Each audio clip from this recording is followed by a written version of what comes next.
Hello! You're listening to Heaving Bosoms, the podcast where two best friends recap romance novels while giggling, going on tangents, and finishing each other's sentences.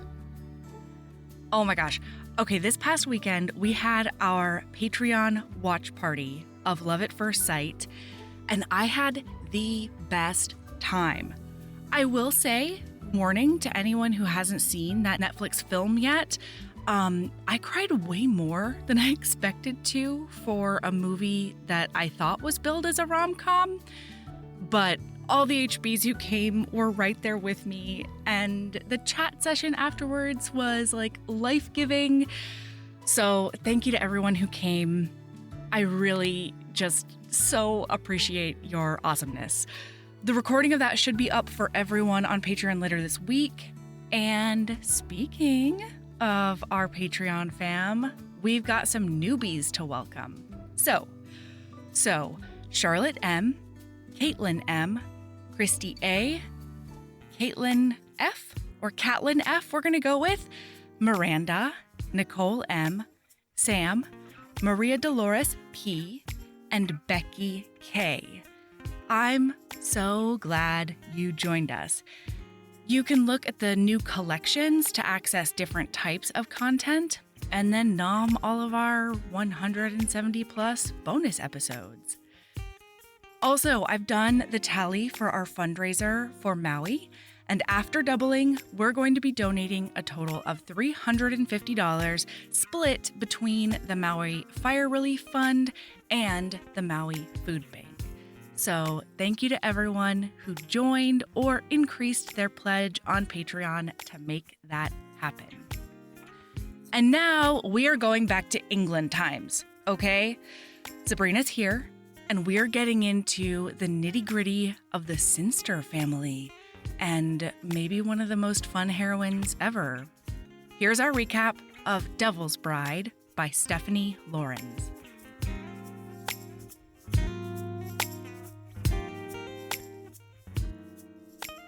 Sabrina, have you been hyper-focusing? What's happening over there? You're just gonna call me out from like ball drop? I'm sorry, I am. I heard you're dehydrated, and that normally only happens to me when I'm depressed or hyper-focusing. A little bit of a lot of hyper-focusing. Tell me what's going on right now. You know how I'm really big into tagging all my shit on Storygraph, right? Mm-hmm. I have tags for like everything. Mm-hmm. So I really started tagging stuff on Storygraph like maybe 6 months to a year ago. But it was just kind of helter-skelter at random. And for reference, as of right now, I have over 900 tags on Storygraph. Right. And some of them are incredibly specific. Yeah, real specific. Like, main character is an environmental accountant. That's a pretty specific one. Although it has come in handy. But I got tired of missing certain things, so I may or may not have last week set up a Google form for myself. Oh, bless you. It's working really well. I bet. Today I had like 3 different variations of double penetration as a tag. So I could never remember which one was the one I was supposed to be putting it under. So today I did sit down at my computer at 11 a.m. And pull up all of the places that I track everything and compared all of them and fixed all of them. And I do now only have one tag for double penetration. Wow. You'll be proud of me. But like, I did in fact go through every single of those 913 tags to make sure that they were perfect. Oh my God. I sat down at 11 a.m. and I've gotten up twice to change laundry, and that's about it. I'll send you a copy of it, oh my Mel, God, just so you can look at it. It's a lot. The way that you type some things is just really majestic. Some, you know, that's what I'm saying. Clarification. It is very selective. It is. Other things are complete chaos. I'm either 100% fully organized to a degree that is I should probably talk to my therapist about, or not. It's just absolute chaos. I have no idea what's happening. My life is falling apart. There's no middle ground. Yeah, that's sort of how I am. I know. It's it can become a problem. This is my special interest, man. So I love it. Oh my God. Yeah, everybody go follow Sabrina on Storygraph. It's in her link tree. But to be clear, not all of my tags are public. So you can't see all of them. It's only if somebody asks for one specifically, then I'll go make it public and share it with them. But bitch, I don't remember to go in and make things public. I ain't got time for that. There's 1,000 of those puppies. Okay, that's too many puppies. Oh my God. But anyway, yeah. Can I just thought you'd be amused. That's perfect. That's a perfect Sunday, I would say. I could have used more water, but other than that, yeah. Yeah. Yeah, you dingus. It's hard though. When you get down one of those rabbit holes, it's hard to feed and hydrate yourself. And I understand that. Okay, did you fucking love Book? I loved Book. Book was a delight. Loved Book because I love this author's voice too. This is my first Stephanie Lauren book. Lauren? I don't know. Like there's many of her. Yeah, I think there's plural Laurens. There are plural Stephanie Laurens. Okay, so there's a passel of Stephanie Laurens. We love every single one of them. And I fucking love this book. Coming in again, it came out in 1998. Similar to that's wild. The Bride. So I came in and I was like, again, like I did with The Bride, I came in with a open heart, a wary mind. I didn't have a fucking issue with you didn't need it. No. Not a single issue. No, not at all. No, this is just a goddamn awesome book start to finish. And I will say that I had one issue the first time I read it, and then the second time I read it, I was like, "Oh no, issue's not there." You read it twice? Melody wasn't paying attention. Yeah. I did. I do that a lot for the podcast. Well, now I feel otherwise I can't. A slacker. No, not at all. It's because I get so into the book the first time I read it that I don't take notes.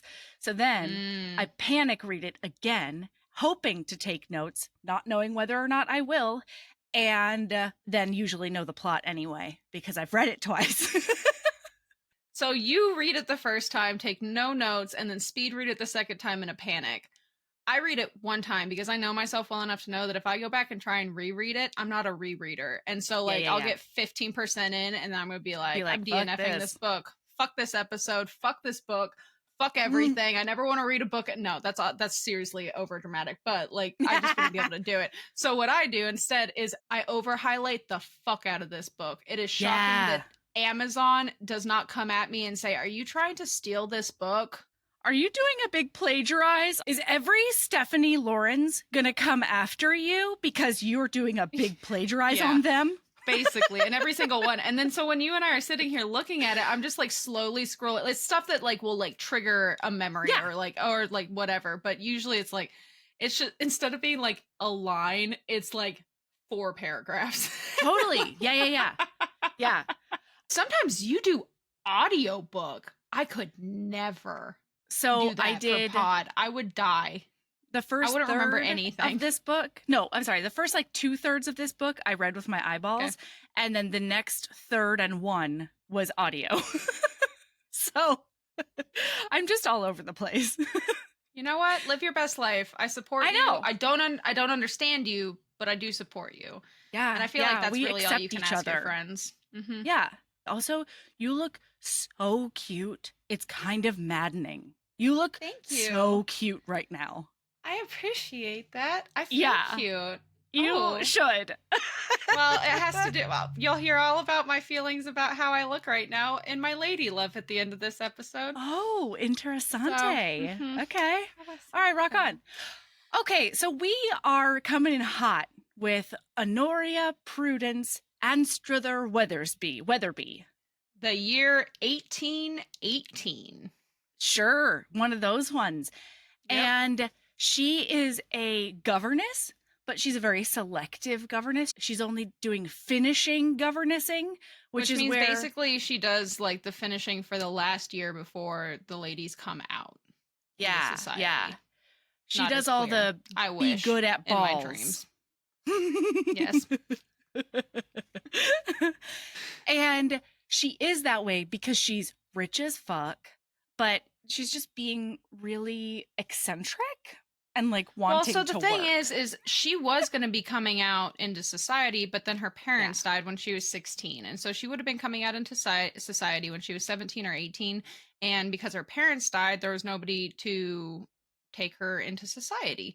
I'm sure she could have found somebody, but regardless, she decided, actually, I don't give a shit about that. I have all of this like training and stuff. So what I'm going to actually do is I'm going to go gallivanting off to Africa and ride elephants and see the pyramids and blah The Great blah Sphinx.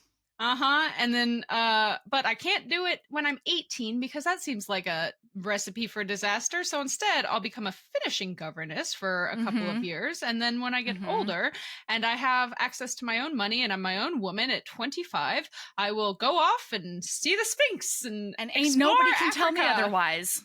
Well, that's right. Yeah, you almost made it, buddy. You Yeah. almost got there. She almost made it. And actually, that was my issue. Actually, I had 2 issues regarding that whole thing. I did have there an was issue some with that. racism with the way that the hero comes at at the criticisms of her traveling. Everyone's criticisms of her traveling, really. Yeah. There was a lot of racism there. I did have an issue with that, but it did seem realistic, you know? Well, not only that, but like on the flip side, I have another problem with the whole thing, though, and this is a spoiler, but she never gets to go to Africa. That was my issue. However, the second time I read the book, I had a whole different thought about it, and we can chat about that when we get there. Because the author did fix it. I just didn't catch it the first time I read it. Isn't that wild? I did not catch it either. Or maybe I've been Stockholm syndromed by every single Stephanie Lorenz that is out there. I don't know. All of them. I don't know. All of them she are might just snuggling you to. They might be collective Stockholm wizards. Death. Yeah. They were like, we're gonna cast our spell. Where's our hank of melody hair so that we can make her do our bidding? Ooh, I shed so much. It's not hard to They find. don't even need to cut it off. They just go sweeping through your house. Truly. Oh my gosh. What if no, that's a rabbit hole we don't need to go. That's not a tangent we need to go on. Never mind. Moving on. All right, fair enough. Anyway, so she's been taken in by, so she's usually super selective about these people, but I don't remember why she was late to choosing somebody this time around, but essentially she had already said no to all of the people who had requested. Yeah. So she had chosen a family that she was super excited about, but then somebody got chicken pox and then somebody else died. And so they were like, we can't have anybody else in our house. And by the time she was able to look at her correspondence to see if anybody was left, it was just like the dregs of society. And she didn't really have any other choice. I mean, they're not so she's dregs.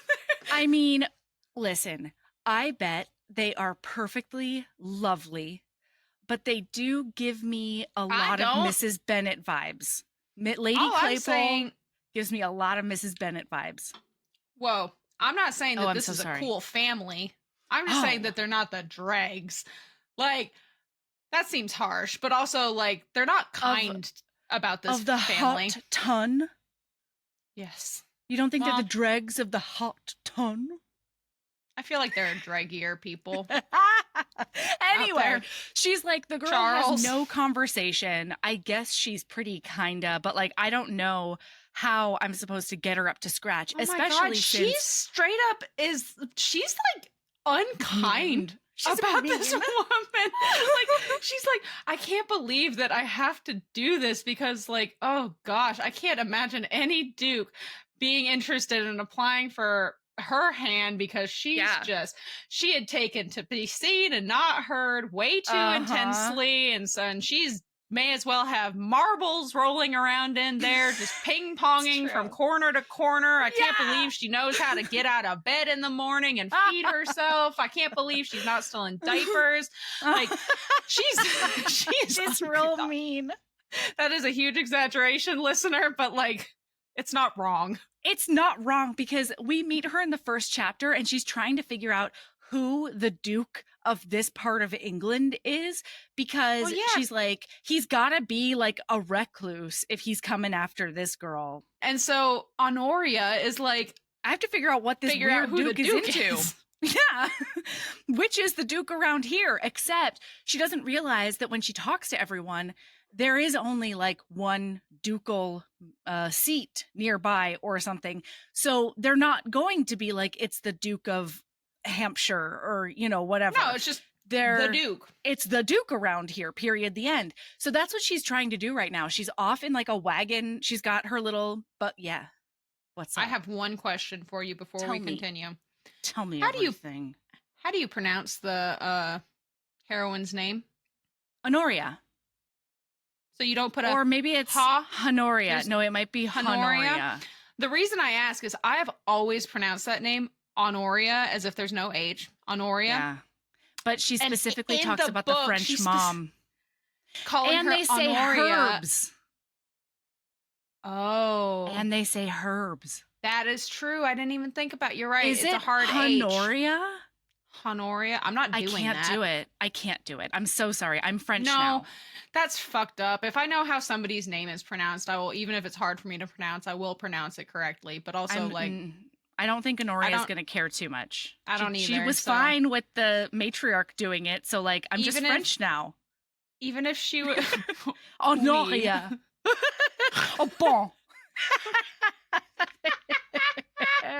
Merci beaucoup. I'm not even going to play with accents. I am bad at accents. So we're going to call her Honoria. I'm sorry, everyone. Honoria is just never going to come out of my mouth if I'm not really thinking about it. And then I'll never be able to think about anyone else or anything else. And this is, after all, a fictional character. We're not actually talking about a real Honoria. Even if she wasn't fictional, she would have been dead for well over 150 years at this point. This is exactly it. Yeah. Okay, so she's in a buggy. She's got her little horse and carriage curricle situation. I think all of those are different things, but like, come at me. I don't care. I don't understand the difference it's England between times. A curricle, zig, I know, a jig. I know that. Is there a hackney? Jig? Okay, There's hackney a is gig. A jig, a gig. I think it's a one gig. of those because that's whatever. I don't know what the difference between all of these are. If we need to know, please. My email is open. Did you just say redcoats? Did you just call our UK listeners? Is that rude? I don't think it is. I think it's fine. Listen, Redcoats, if you don't like that, Heaving Bosoms podcast at gmail.com. I'm not using it as a slur. As a pejorative, yeah. I don't think it is a pejorative. But whatever. Wow. Okay, coming in hot. So moving on. So she's in her horse and buggy cruising down this road, and there's a storm coming in. Yeah. And like she's like, okay, I'm real nervous around storms. It'll take me much longer to go around the woods, and so I'm gonna go through the woods on this because somebody told her path. There's a shortcut there. Right. So she's going, and then whoopsie daisy, she does see a whole ass body. And there's like a young man bleeding on the side of the road. So she stops her horse and she ties it up real good to a tree on a thick branch, I'll tell you that much. And then she gets down and like tries to stop the bleeding, but she doesn't he's dead at first until he like moans, and then she like rolls him over and sees that he's been like shot. And so she's like, oh my fucking god, what do I do? And so she rips off like some of her fabric off of her. What, by the way, we are going to be flying through this puppy because this is almost a 500-page book. It is such a long book. And I'm so sorry, Stephanie Lawrence, but like I knew who it was from I think chapter 4 or 6. Literally the minute we met him, I was like, there's something weird about this dude. I don't like him. I was so proud of myself. She did a really good job that way. Can I just say that I did have an issue with the fact that the only person described as ugly in this family. He was pudgy and ugly. Pudgy and ugly. Guy. Is the He's a bat? Yeah. murderer. Like Didn't when we love it. first met him, I was like, wow, I really hope that this isn't going to be Yeah. who I think it is. And then lo and Yeah. behold, it was who I thought it was. And I was like, ooh, that's a very 1998 way to handle that. Yeah, Okay. it's like in Devil in Winter where she describes the cousin, the bad cousin that they want her to marry as a whale. That was rough. Oh, That was I forgot rough about that. Yeah, that was rough for me, Melody. Yeah. Anyway, Well, but I came into this book not knowing anything. So when we came across this dying man, I was like, oh, fuck, it's the Duke. I was like, is it the hero? Shit. Uh-huh. Totally. Yeah. Well, turns out she's not great because she doesn't understand when they say put pressure on the wound. They mean like all of your body weight.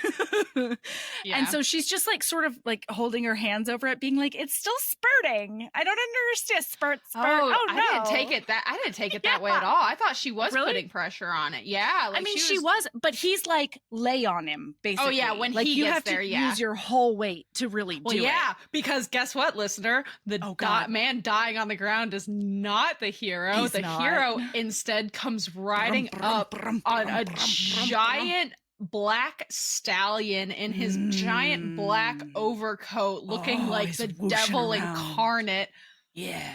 And he's got piratical features, she says. He's got dark hair and it's all angular and stuff. He's a stone cold hottie. That's right. And she gets up to be like, I'm in the middle of the road now. Please don't hit me. Please stop instead.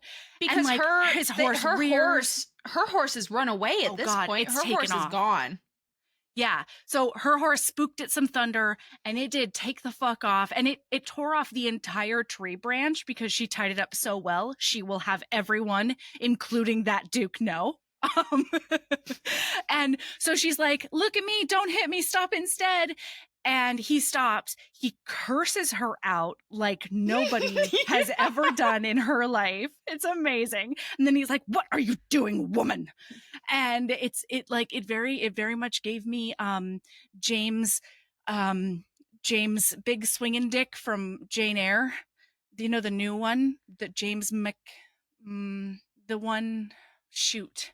He's a real talented actor. He's a white guy. He's pretty chiseled. And he does have a famously large penis.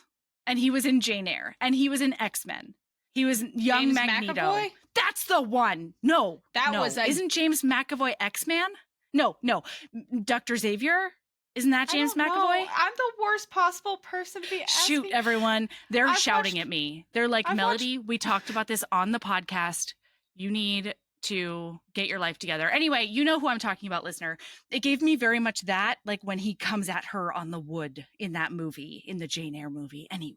Uh-huh. So she's like, there's a man dying here and I need your help to like get him to safety or something. What? And then he recognizes his cousin, but he doesn't say anything yet. He just goes ahead and rips off his shirt. She gives up her petticoat. Oh. They bandage the heck out of him. So now he's hot and shirtless and he's like, we have to go. There's a hunter's lodge just down the road and we're going to go there to like get him someplace out of the rain. So, but I'm so sorry. I just do have to talk about that scene in which he rips off his shirt and makes the bandage really quickly, okay? Because she is trying very hard not to look, and he does notice that she's trying very hard not to look because he's into it immediately. He has identified her as a sexy person. Oh, yeah. And like she has certainly done the same, but she's like much better at schooling her features. And she's like, hold the bandage on for a minute. And he's like, why would we do that? And she's like, well, because if you'll like turn around, I will donate my petticoats to the project. And he's like, and he goes, oh, I don't suppose you wear underdrawers or something else that's very England times and only loosely sounded like underwear to me. Mm-hmm. And she's like, no, actually, I don't. And she can tell, like, she keeps seeing these like split second moments where he's like doing a flirt on her. Uh-huh. And then he's like, oh no, dead dying cousin. Okay, cool it. Like, get your shit together. Yeah. So yeah, he's all petticoated and shirt sleeved up.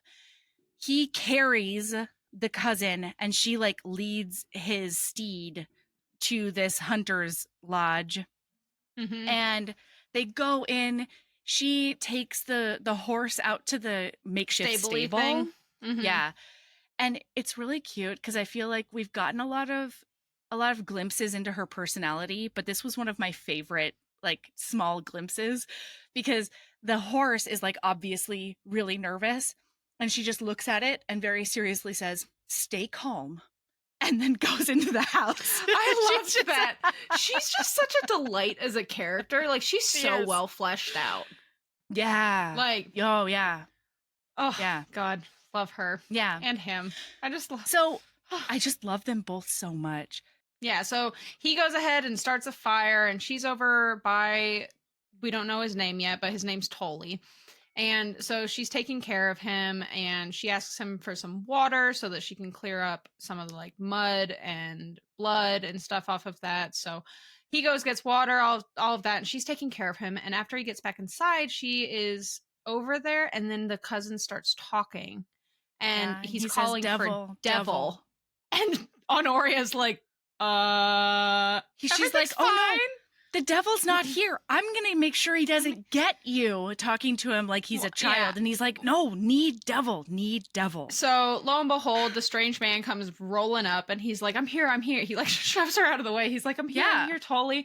And he's taking care of him. And Tully's like obviously so relieved. He's like, oh, thank God. Yeah, devil, you're here, thank God. And he's in the middle of trying to say something to devil, and then he passes out again. And they're like, okay, well, they finish cleaning him up, and then they go sit at the fire because there's not much else that they can do.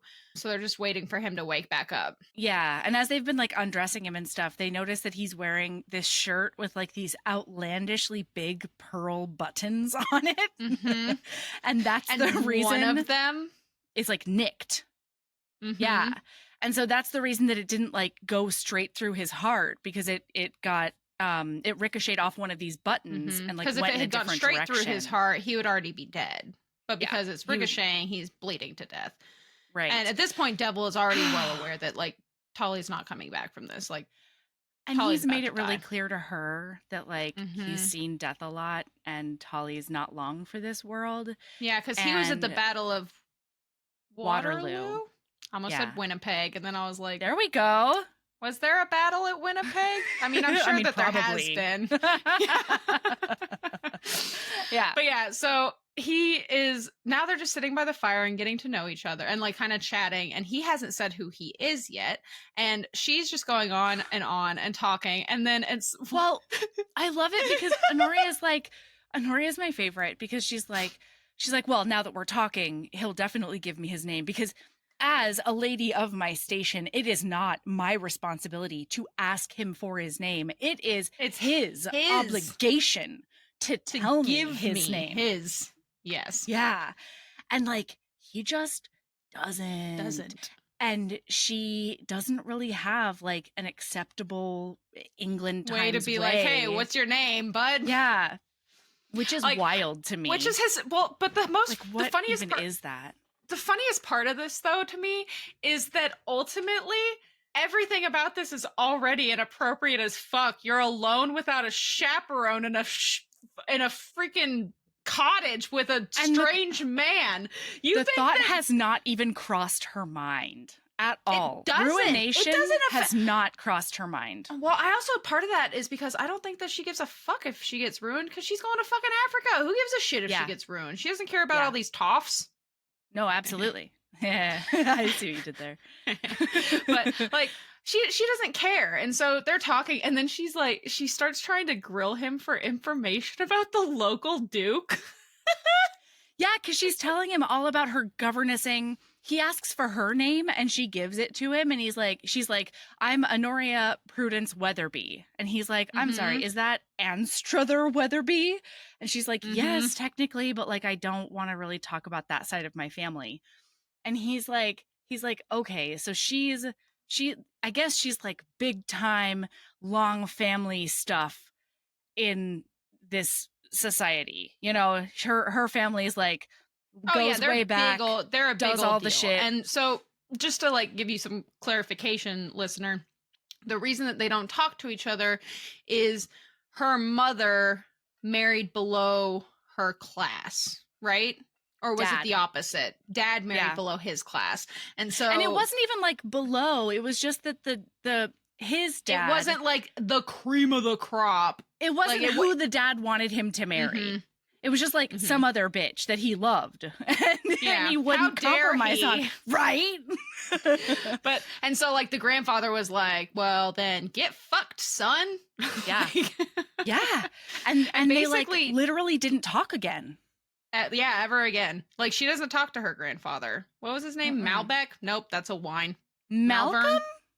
Malcolm? Something like that. Listen, they call him, we're going to call him Old Mal. There we go.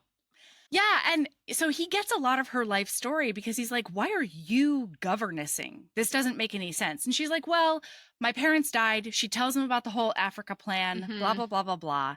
And then they look over because Tolly has done a very significant cough, and they go over to his bedside, hold his hand, and he dies.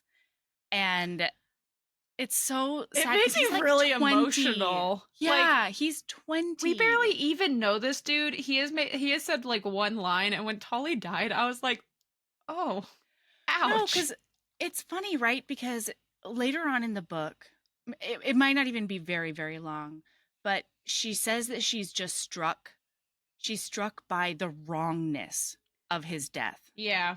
And I feel like that's what I felt as the reader, how I was feeling, even though he was so young, and it was very clear that it wasn't like an accident. This was somebody had done something. Someone did a big murder on him. Yeah. Yeah. So they do that, and then they fall asleep because she tells him that her parents died in an accident.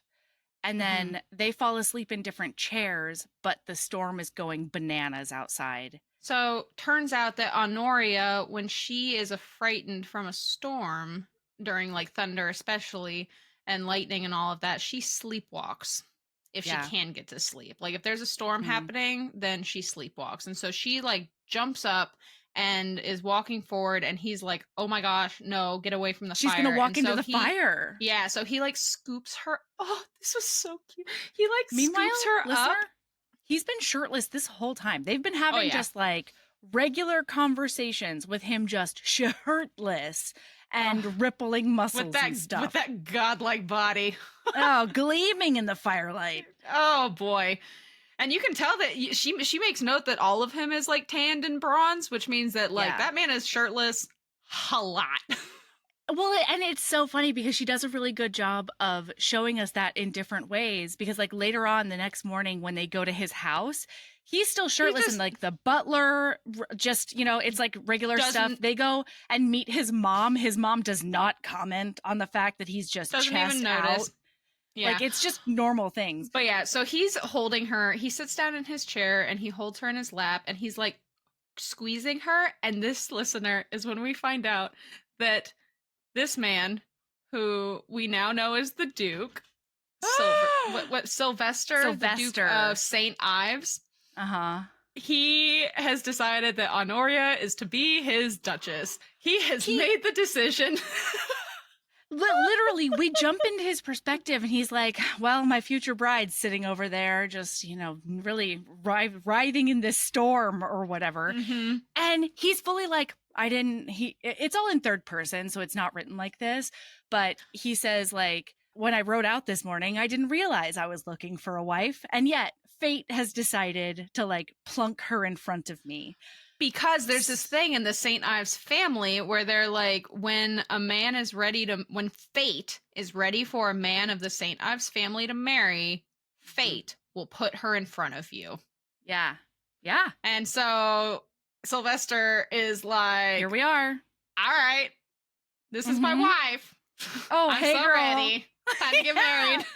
Yeah, he's like, all I have to do is like, propose to her. And because I'm a duke, aka billionaire, like nobody would say no, She's not so, gonna like, say this isn't no. a big deal. Yeah. Joke's on you. Yeah. Joke's on you, right. Duke. So she's on his chest. She's curled up against him in her sleep still. She's just like silently like crying, no sobs, just like tears are tracking down her face silently. And he like can't help it anymore. And so he tips her chin up and he just gives her like a really long, prolonged peck on the lips. And she immediately just like melts. Stops crying and melts. Stops crying. she calms, and then she just sort of like nuzzles in to go back to sleep. And he's like, well, I guess I live here now. This is And then great. he I'm just all puts his into head it. back.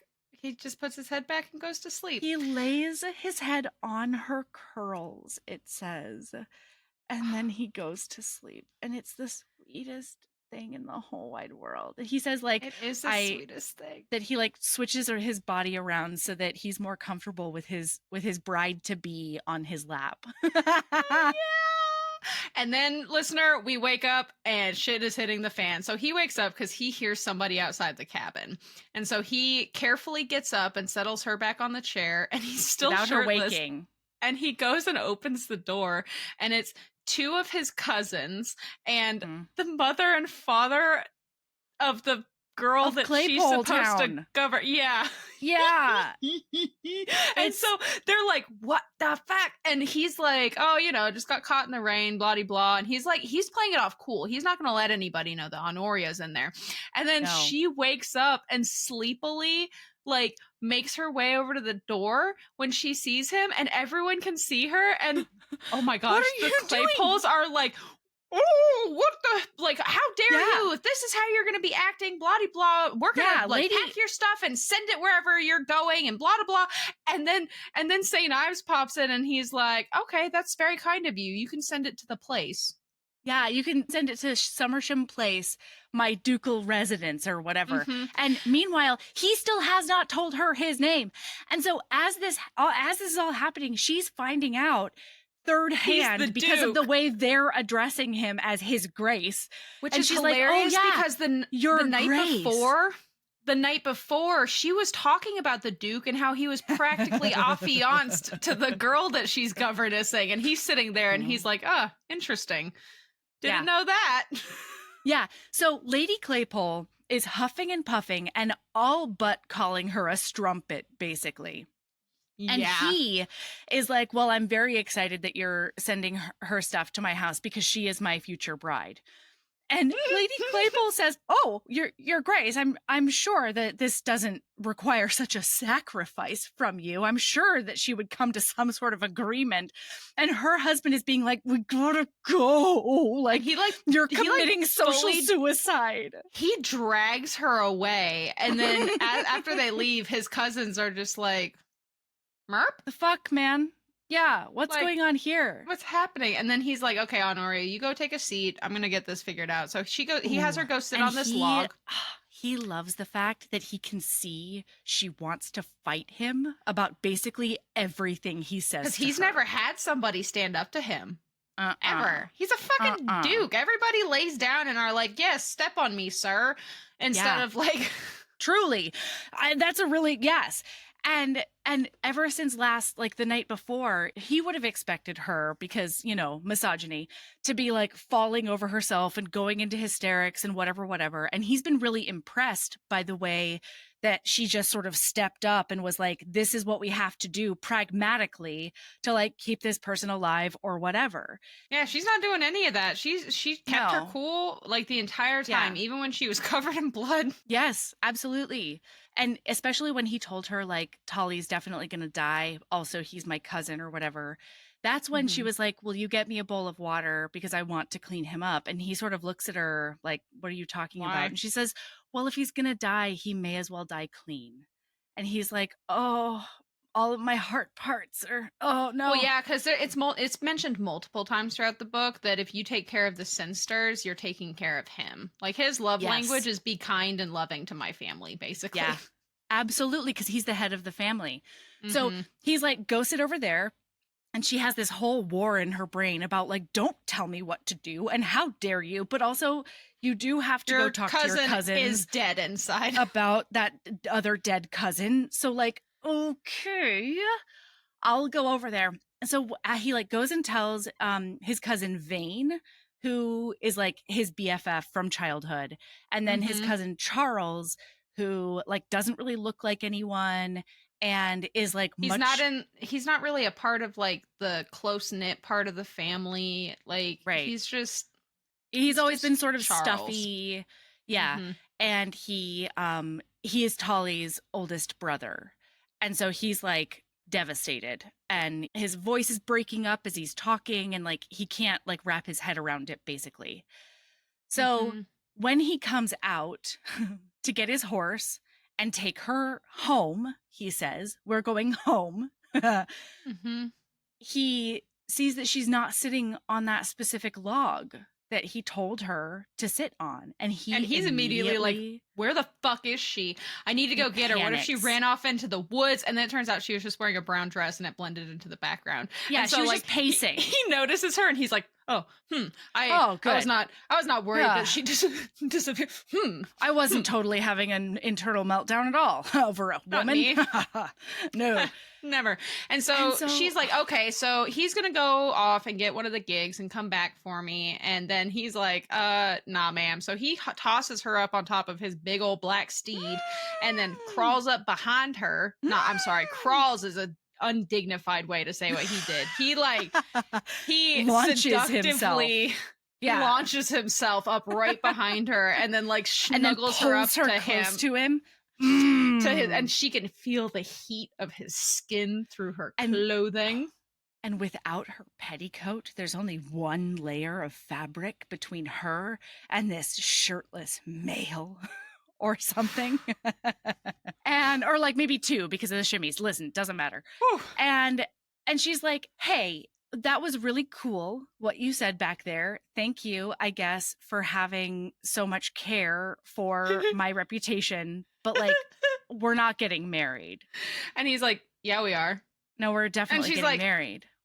Yeah, no, we're not. And he's like, we are. You've been ruined. And she was like, that's ridiculous. Nobody would believe that. There wasn't even a bed. And he's like, trust me, there's no requirement for a bed. And that's the first, like one of the first times where I was like, oh, doing like, a big swoon. Yeah. And then so they keep going back and forth. And she's like, well, if that's like, what possible reason could you have to marry me? And he goes, Yeah. well, I want to.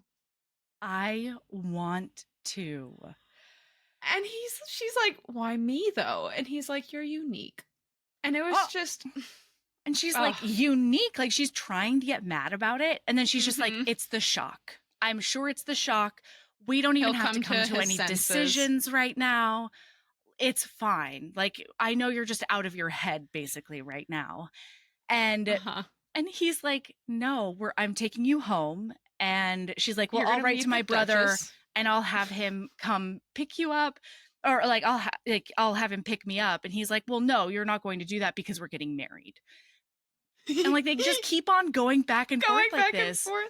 And so they like, get off. One of my favorite things though is when he's like, I'll put it this way. You can marry me for any number of good, socially acceptable reasons, blah, blah, blah, blah, blah. I'll marry you so that I can get you in my bed. Because I want you in my bed. He says, and I'm guessing that you are not excited about doing that before we get married or like before you're married. And she's like, no. And she's like, he's like, of exactly. course not. Mm-hmm. So we're getting married. It's happening. So then they go to the house and everybody's like, oh, look, it's shirtless the Duke. And like, who's this lady? Excellent. Looks like he's found his wife. And everybody's immediately on board. Yeah. He takes her and he says, I'm going to go take you to meet my mother. Incidentally, she does like people to call her the Dowager. And she goes, you're not married though. And he goes, yeah, well, that's her very subtle way of reminding me of my duty. And she'll be so excited to meet you because she's really sick of these matriarch duties. Like, she's done with it. And she's very excited to meet you, the future Duchess. Yeah. The one who's going to really make her a dowager. So she like goes and gets to know her mom. And when he walks in, he's like, Maman, I know that you wanted me to introduce you to the woman who will take your place as soon as I found her. And so here she is. Please meet Honoria Prudence. It's so cute. Honoria's just like, fuck. She's like totally steamrolled.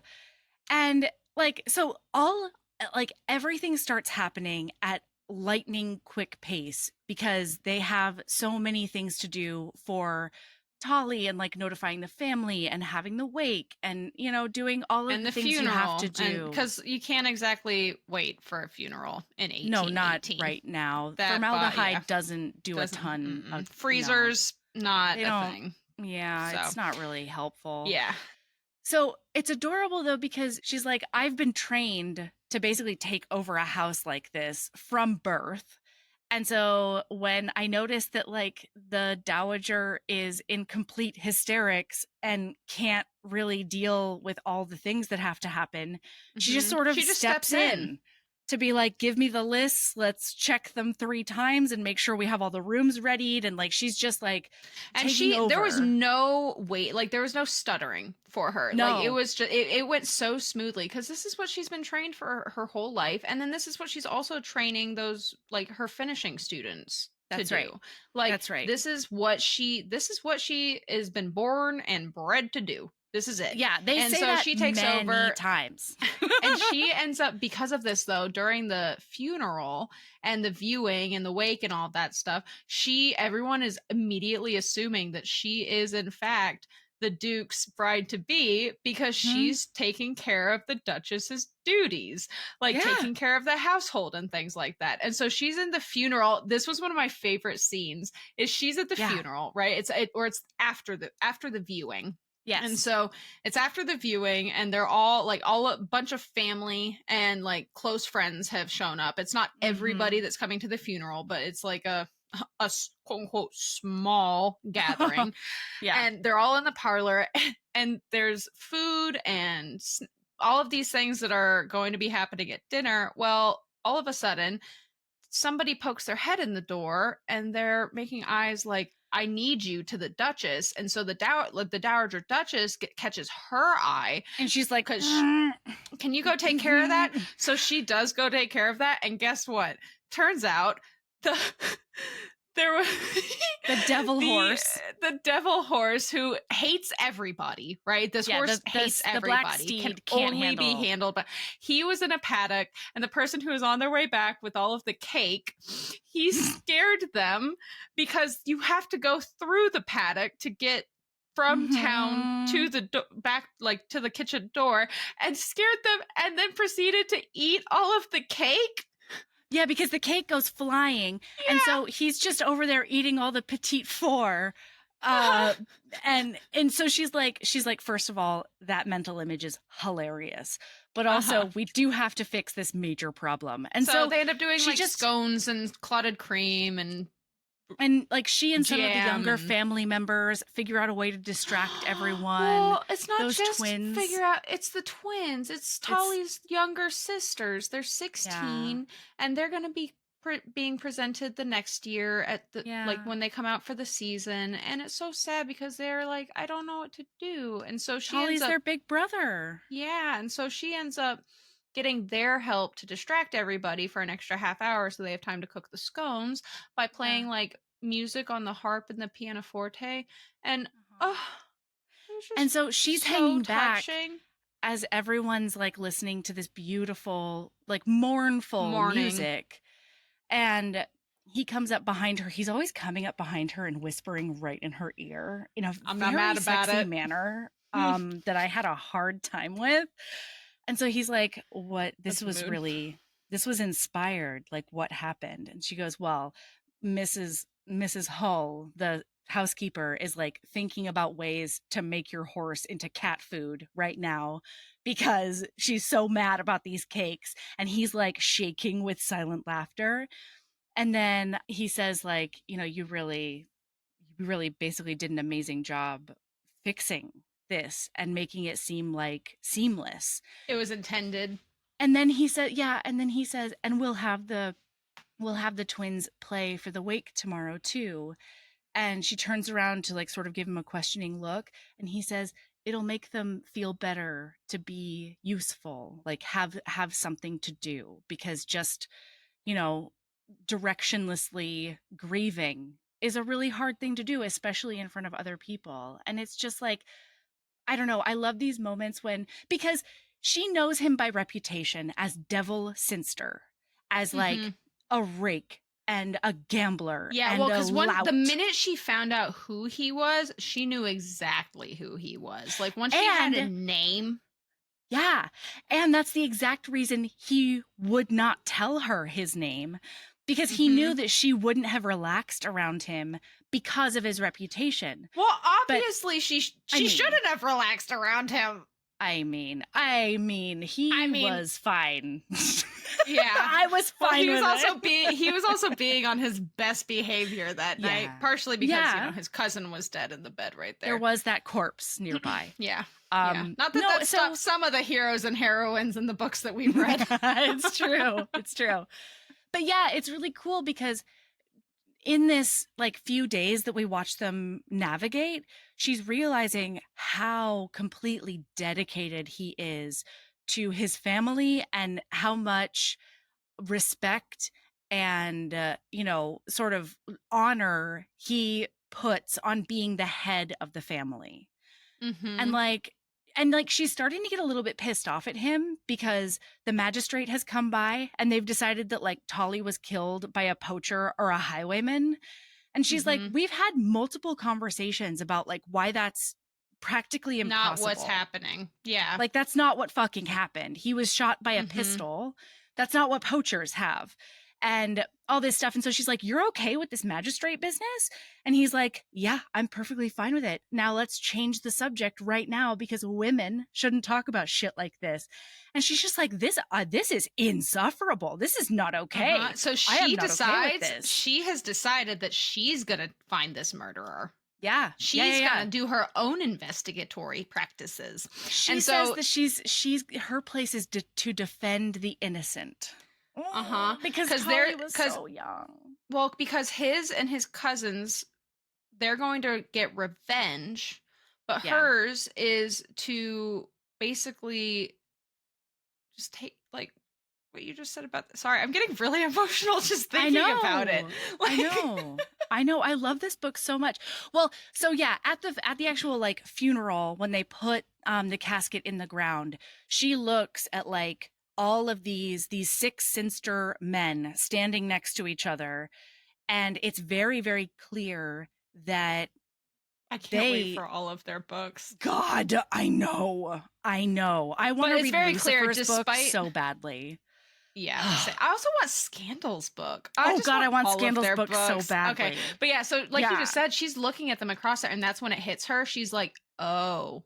They're going to get revenge. They're not letting this go. It's just they're going to take care of it themselves. Exactly. And so, and then they go back into the house. There's a bunch of stuff going on, and at one point she's outside and he has come out with her. He has come to find her, and then they notice the children running off into the... Yeah, he asked her to go take a walk, which is very important, I think, in England times. Yeah, they take a lot of walks. Yeah. And so the kitties go running off into the woods. And so he's like, oh, I see they're going off to the grave. And she's like, no, stop. Let them be children. Leave them a fuck alone, dude. And they do end up following. And then they all have roses and they each put a rose on his grave and say goodbye and then go back inside. And he's like, I'm going to go help them get back inside because the grass is wet and there's a little baby that's toddling along. And she's like, no, stop. Don't do that. And then this is their special time to say goodbye as the children of the family. This is their thing. Don't ruin it for them. A little water is not going to hurt anything. And like, I feel like this was just a really good example of she is, I think, probably one of the few people in the world that could have stopped him. Totally. I don't think that anybody else could. He would have just barreled right over them. But he actually, even though she keeps calling him a tyrant, even though he kind of is a tyrant, he stops for her. Like, he listens to what she has to say. And it bodes well for the rest of the book. And it stays true for the rest of the book. Absolutely. Like, especially when he's fighting against all of his, like, societal instincts, and his primal instincts. Oh, golly. Well, yeah, because we didn't tell them that on this walk, he did take her to a summer house, which is a thing that I don't understand. And I think it might be a gazebo ? I don't know. And he like makes out with her whole face. No, And she not is. yet. Yes, what? They don't? No, I not swear- yet. oh, There's something big okay. that happens before that.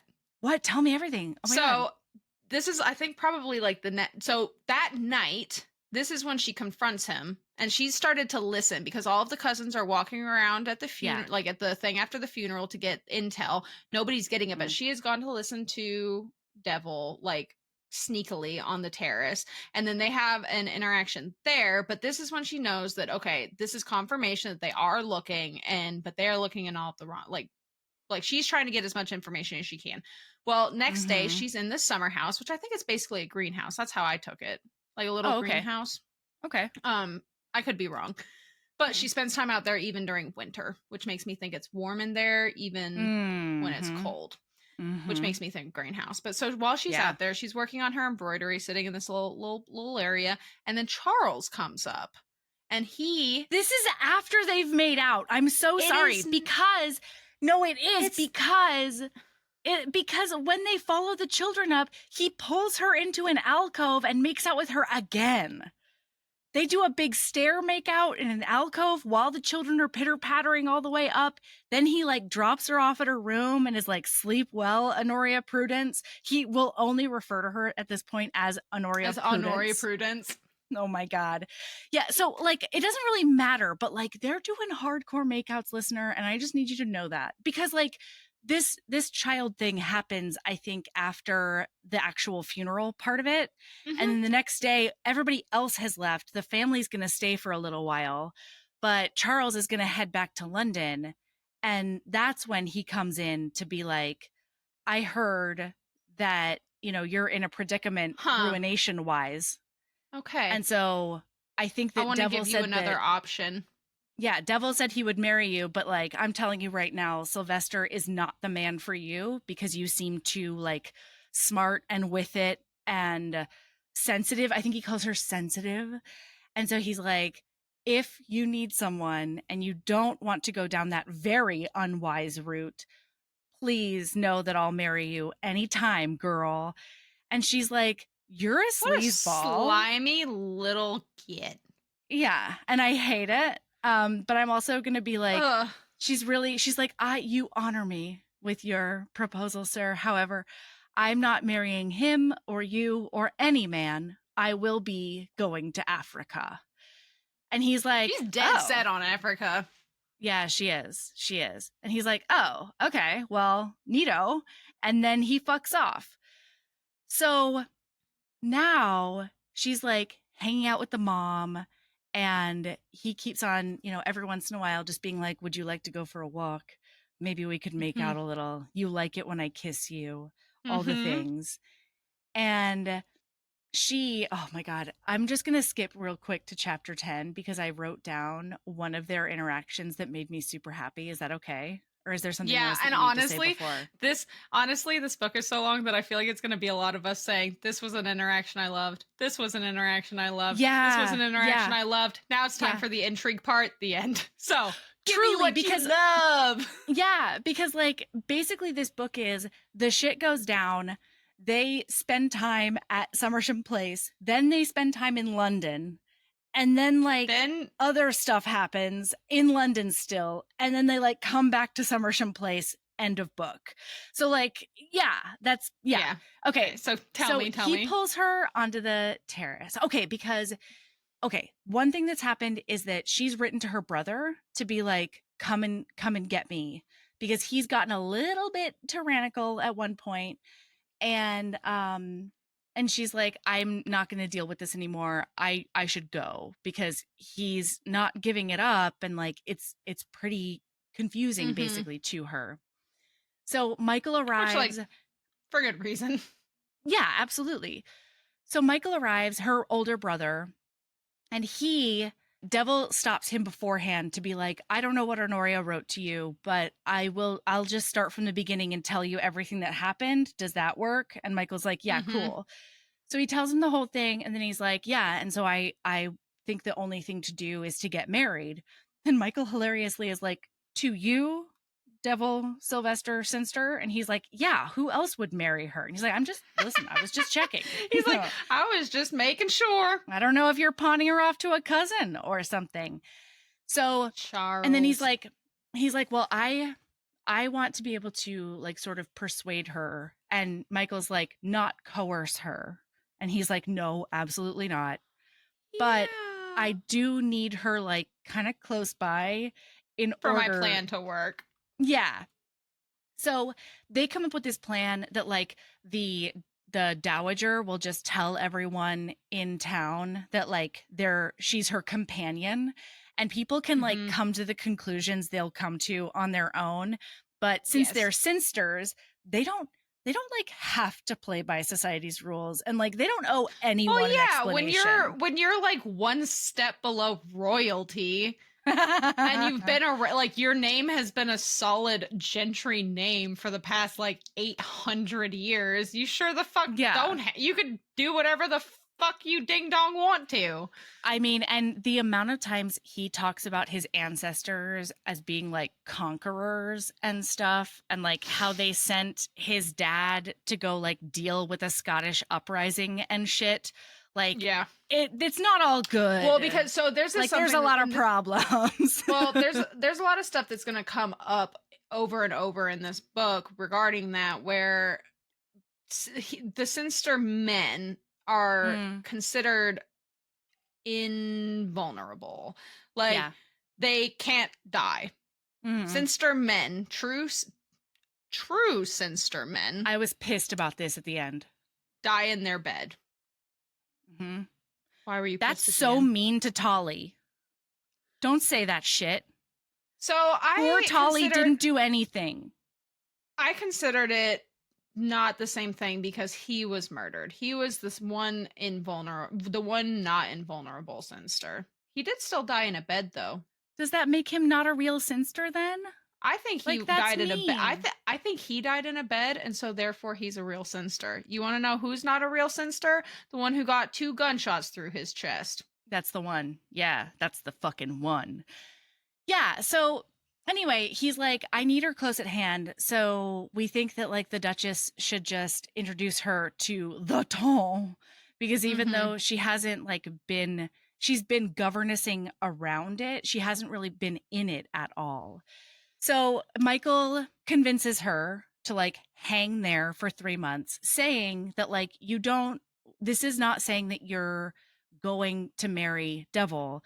This is saying that in those 3 months, you will consider marrying Devil. And if at the end, the answer is no, Devil and I will figure out what to do that is like kind of appropriate. Yeah. And then the key thing that happens between Michael and Devil is that he gives him the actual lowdown on what happened in their past. And that is that like, yes, the parents died in an accident, but it was specifically a carriage accident in a storm. And because it also a tree got hit by lightning and fell onto the carriage, and big old trigger warning. You are not trigger warning for home. Child death. Yeah. The parents weren't the only ones in the curricle. Like, so were there two. It was their mother, their and father, sister. And then their baby brother and sister, and they all them died the two like little immediately. Ones. Yeah, and both horses died. Like it was. And this is when we find out. So this is when we find out. This is why she never wants to get married. It's because she never wants to have children, because she's terrified of losing anything. Like she's terrified of losing the people that she loves, and it's also part of the reason. Oh, but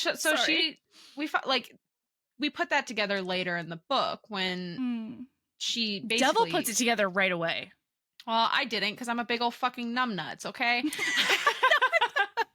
I'm not coming after you. I'm coming after me, because when it came up, I was like, fuck, I should have known that. Because like the whole book, I was like, why is she so adamantly against marriage? And then I was like, oh, it's because 1818 marriage comes with children. That's why. Yeah. But so it was just really sad. And especially marriage to a duke. And she keeps on telling him that. She's like, yeah, because he needs can't marry you specifically. Like, I can't do it. And he, It's so Because, well, like, and maybe somebody Michael, else, if she did get married to somebody else, they may be okay with not having children. But a right, duke, and like, there's no option. And not even just a duke, like, the dukiest duke. It's hard yeah, to find a totally. dukier duke. Right, right, right. Well, and Michael says that when it happened, they had been standing in the window looking at the drive, and they And had been he like shut his joking. eyes, And but when the she accident watched the happened, entire time. yeah. And Fuck. that's Honoria to a T, you know? Yeah, because she's not going to turn away from the bad things. She doesn't turn away from the No, bad things a single time in this book. Oh, no. God. And so he's like, she like reached for the window and I grabbed her, and that's when she like crumpled against me. And he says, like, it seemed like she was so sad that like she didn't have the strength to sob. It was just those It was silent, just the flowing tears. tears, exactly Fuck. like it was at the fucking cabin. And like, yeah. So Tear break. I know. I know. I feel like a weirdo, but I can't help it. So Devil's like, oh, this makes a ton of sense now, you know? So, okay, let's jump ahead to my favorite interaction, one of them. No. Wait. You Wait. were saying that's in chapter 10, right? I have a Yeah, this moment is in it. chapter 11. Oh. Oh, okay. I thought you Yeah, were this is jumping beyond that. No, no, no. This is the chapter 10 thing. So he Okay. pulls her onto the terrace to chat.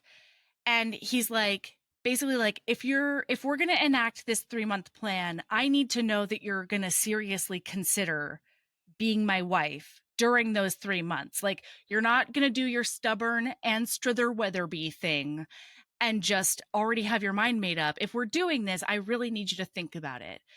And she says, I'll consider, but I just need you to know that, like, there's a snowball's chance in hell that I'll change my mind. And then they go back and forth about how she's not going to change her mind no matter how much she considers it. And then finally she says, and don't you see me as a challenge, Devil? That is not what's going on here. And he says, you're challenge personified. And she says, you're riding for a fall, Your Grace. And he says, I'll be riding you before Christmas. That was chapter 10? That was chapter 10. I thought I highlighted OMG. that. Yeah, I do remember that part though. Holy shit. I was makes like so many witty little innuendos, and I'm like, and that was a lot. And then like he gets to like the meat of the matter, and he's like, don't think that you can walk away from your destiny because this is fate. Like he says, literally, you were born and bred to be at the head of the ton, and that position is currently at your feet. And then like they go back and forth, and then he says, you will be what you were meant to be, mine. And then she like puts her tail between her legs and like leaves the terrace. She can't. She like flounces off. Like, how fucking dare you? She's so overwhelmed. Tyrant. I mean, me too, though. Me too. Same. Devil. There were a couple of times in this book where I got a little flustered during their like back and forths, and I was like, "Where's my fainting couch?" Yes, I need my smelling salts. Where are they? What are they also? So then like she calls him a tyrant a bazillion times in this book, right? Yeah. And she is not wrong. Devil is very adamant and set that he is his way or the highway kind of thing. And so after this, she needs a whole new set of gowns. And so she ends up going to the modiste with the dowager, and she gets there. And a letter comes to Celestine, who's the modiste, and because as we know, Honoria is not lacking for funds, and so she's getting all drawn up and picking fabrics and yada yada, and so she gets a whole new wardrobe. And the reason she says it's outrageously expensive. Yes, and the reason that I'm even bringing this up, because it's like it is a plot point, but not one that necessarily needs to happen to move forward in the book. But also, like, it important. Is because later in the book, she never gets the bill. And so she goes to Celestine's and she says, "Where's the bill?" And Celestine goes, "Oh, the Duke paid it." And Honoria is pissed. That comes later in the book, mad. but this becomes like a arguing point, like a point of Mhm. friction between them. It does become a point of friction because they do Yeah. make out after one of their conversations. Yeah. But he's like, "I would pay for it." And she's like, "No, even if we ever did get married," because she starts melting about a quarter to a third of the way through the book. She starts being like, Yeah. Well, because she's like being presented to a lot of the people, and like she knows that no matter what she does, everybody's giving off signals that like she is his future fiance, but they can't say anything because they're all in mourning. She is literally the only person on her side.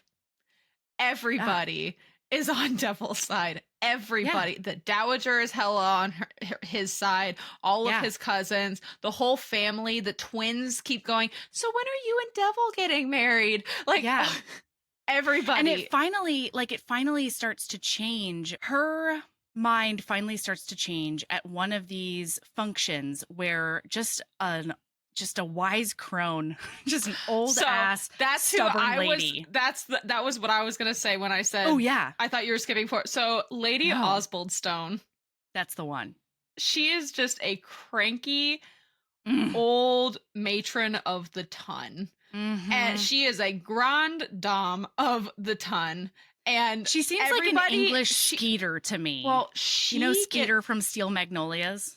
Just doesn't take anybody's shit. Okay, anyway, sorry, go ahead. But good reference. Listener, you'll get that. And Honoria basically gets pawned off onto her because she's waving, and I think it was Louise, Tolly's Nobody mother, wants to talk to her. who was like, "I can't talk to her. I'm going to end up there all night, and I have things that I have to do." And she was like, "Honoria, go talk to her." So Honoria goes and talks to her, and Lady Osbaldestone is not taking any prisoners. This is murder on the field, because she's like, "Why wouldn't you marry him?" Like, because she's like, Honoria's like, "Well, I don't know that I want to get married. I have these things that I want to do," and blah, blah, blah. And Lady Osbaldestone is straight up like, "Well, he's obsessed with you. And so take my advice, girl. Make sure he never loses it. Never let him take you for granted. The best way to hold such men is to make them work for their pleasure." And then they continue having this conversation. And by the end of it, she has some thoughts to chew on for the next couple of days. Like, not only does it illuminate to her that like this could hurt him socially as well, but one of the things that Lady Osbaldestone says that's the most impactful is like, Devil, you have all the control here. Well, no, more than that. It's like, Devil needs you as a wife. I can tell that you don't take any shit either, and that's what he needs. Like, are you going to condemn him to a life being married to like just a pushover who doesn't talk at all? Yeah. And like, that's a life with no passion. Well, and she's like, shit. But the really important thing is that Lady Osbaldestone puts it in her head that she has all the power, and that she can influence Devil. And that is confirmed in this chapter, because Devil's like, "You will have nothing to do with finding the murderer." And she's like, "Fuck, I won't." That's right. Absolutely, I will. I am also helping with this. I am going to help as best I can and do all of these things, because guess what? I'm the best qualified man to be the woman who gets to get information from everybody, all of the women that you're not going to be talking to. And Devil acquiesces. Yeah. He's like, okay. And so he still continues to keep secrets a little bit, but then they have another conversation, and she's like, "No, he's going to eat out of the palm of my hand." And so she pushes it. She's like, "You will tell me." And so guess what? He starts telling her. They're having conversations in the sitting room every day, and he gives her the updates about what's been going on with finding the murderer. Because she realizes the first time he acquiesces that he's still doing like the pat on the head, "you good little woman" thing. Because he promised to tell her what he knows, but he didn't promise to tell her what he knows before he acted on anything. So basically he just she's getting late information. Like Yeah, information. and she's like, I'm not fucking doing that. And one of the things she found out at this party where Lady Osbaldestone was is that the twins saw Tolly and spent like all of dinner and into the evening with Tolly. the day And before he was he died. right the night before, yeah. And he was Mhm. in a great mood. He was in a fabulous mood. And they all thought that like he had found out something that, you know, he was upset about, and then he was going to go tell Devil about it. But up until he left their house way after dinner and brandies and all the bullshit, he was super, super happy. And so now they've narrowed that window down. Well, because they had already questioned Tolly's father, Arthur. Yeah. Nope, George. Yeah. They had already asked George about it, and George had said that Tolly was a little reserved subdued. and Yeah. subdued and quiet, and they just took it at face value that something had happened before dinner and Right. all of that. And then the twins were like, no, and everyone, like the whole family was like, well, he's literally not capable of hiding. Like he could not have lied Any of his about that. emotions. And guess what? They wouldn't have known about that if she hadn't been with the rest of the family and got the information from the cousins. They would never have thought to go talk to the twins to see what they had and to he say says, about it. He says, I didn't think about like how young men often react to their fathers and get like serious in order to like make a good impression. That's a or whatever. fucking mood. Yeah. Oh God. Right. Yeah. So yeah, so it's neat because we watch him fighting against his sort of patriarchal instincts, his awful patriarchal instincts to like keep her safe and put her on a pedestal and like keep her behind in a china cabinet kind of situation.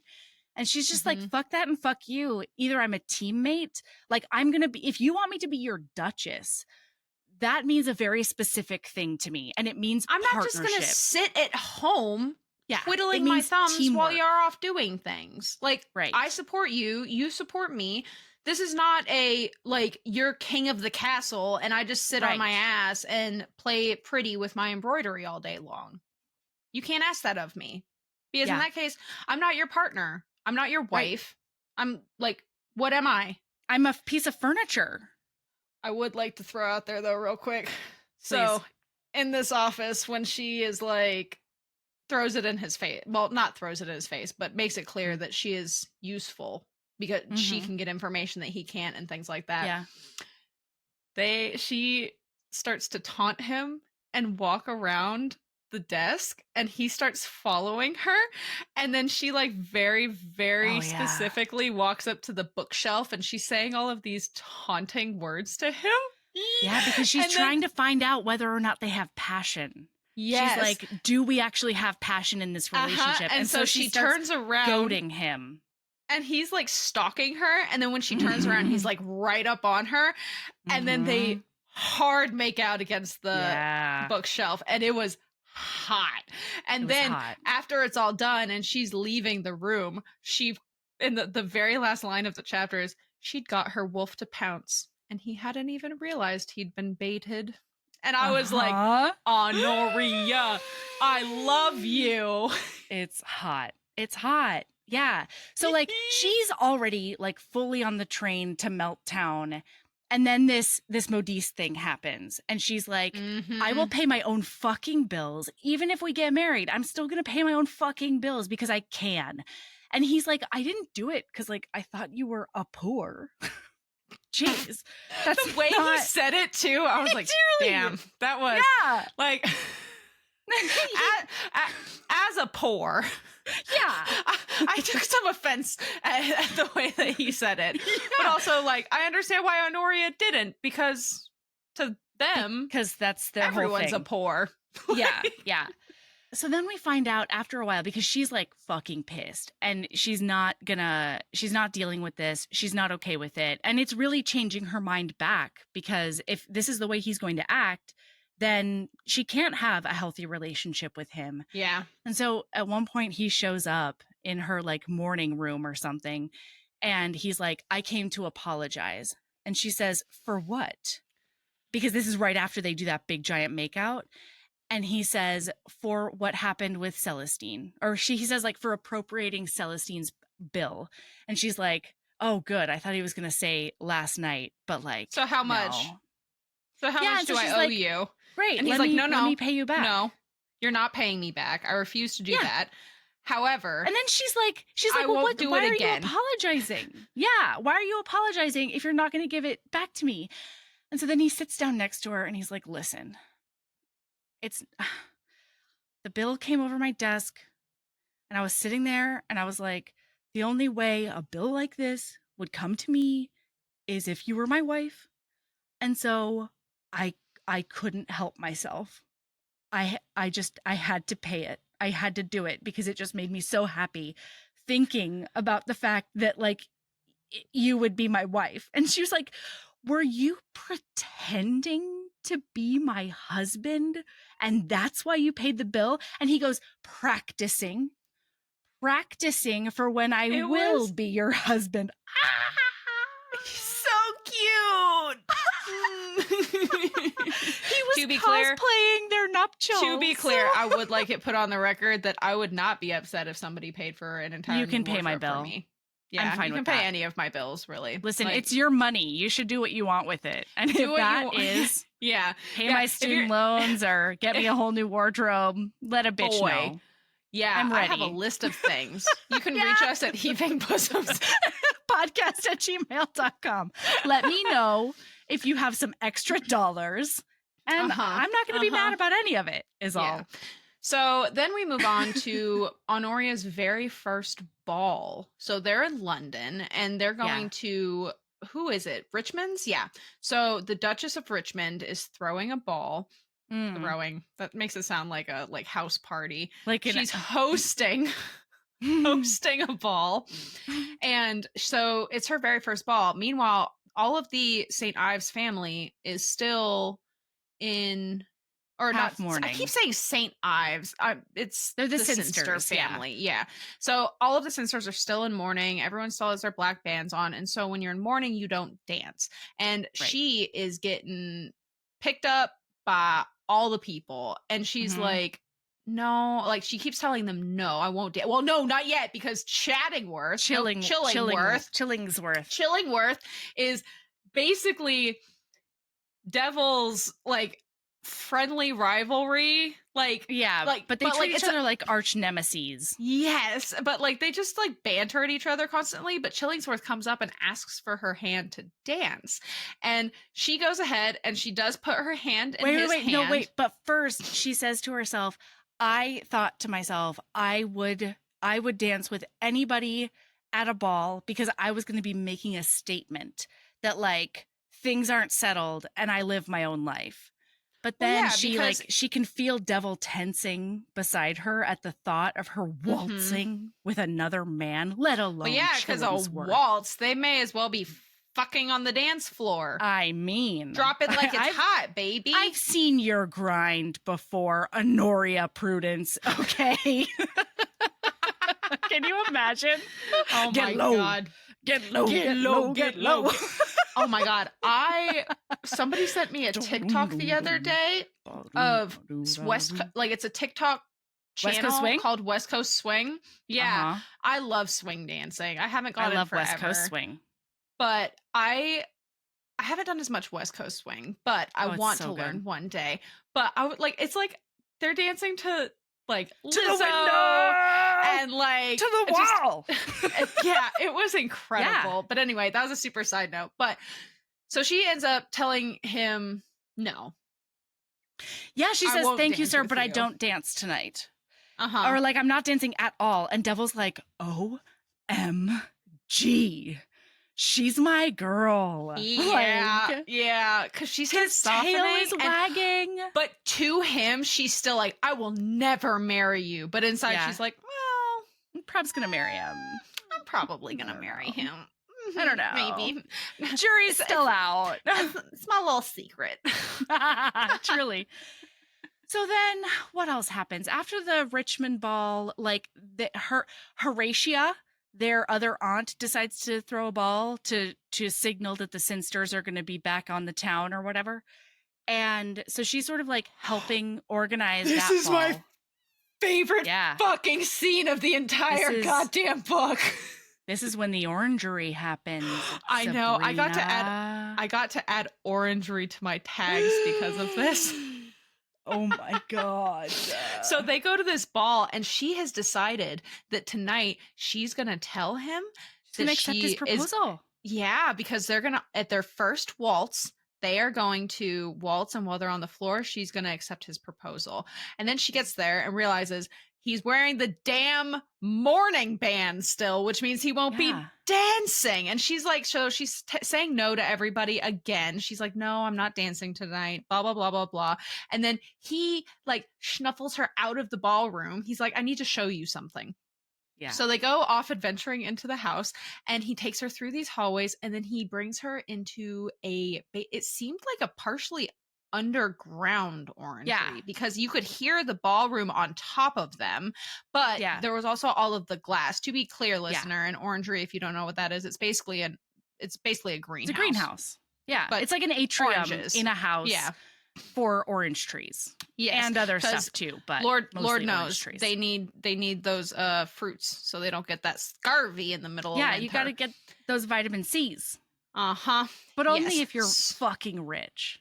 Everybody else can get all the scurvy they want, and they don't care.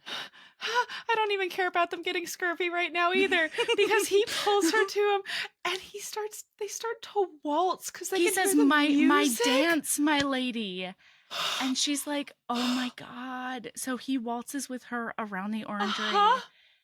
And then like shit goes down. They start kissing, and and we didn't say this, so that she's wearing a dress that Celestine had made her that is basically like, it's like Roman themed, or like Roman inspired, because it's like a drapey gown. She has no under petticoat or anything like that. It's basically just fabric hanging on her, and it's held together with clips at her shoulders. And like when she first came down, he was apoplectic, literally stunned, speechless. Yeah.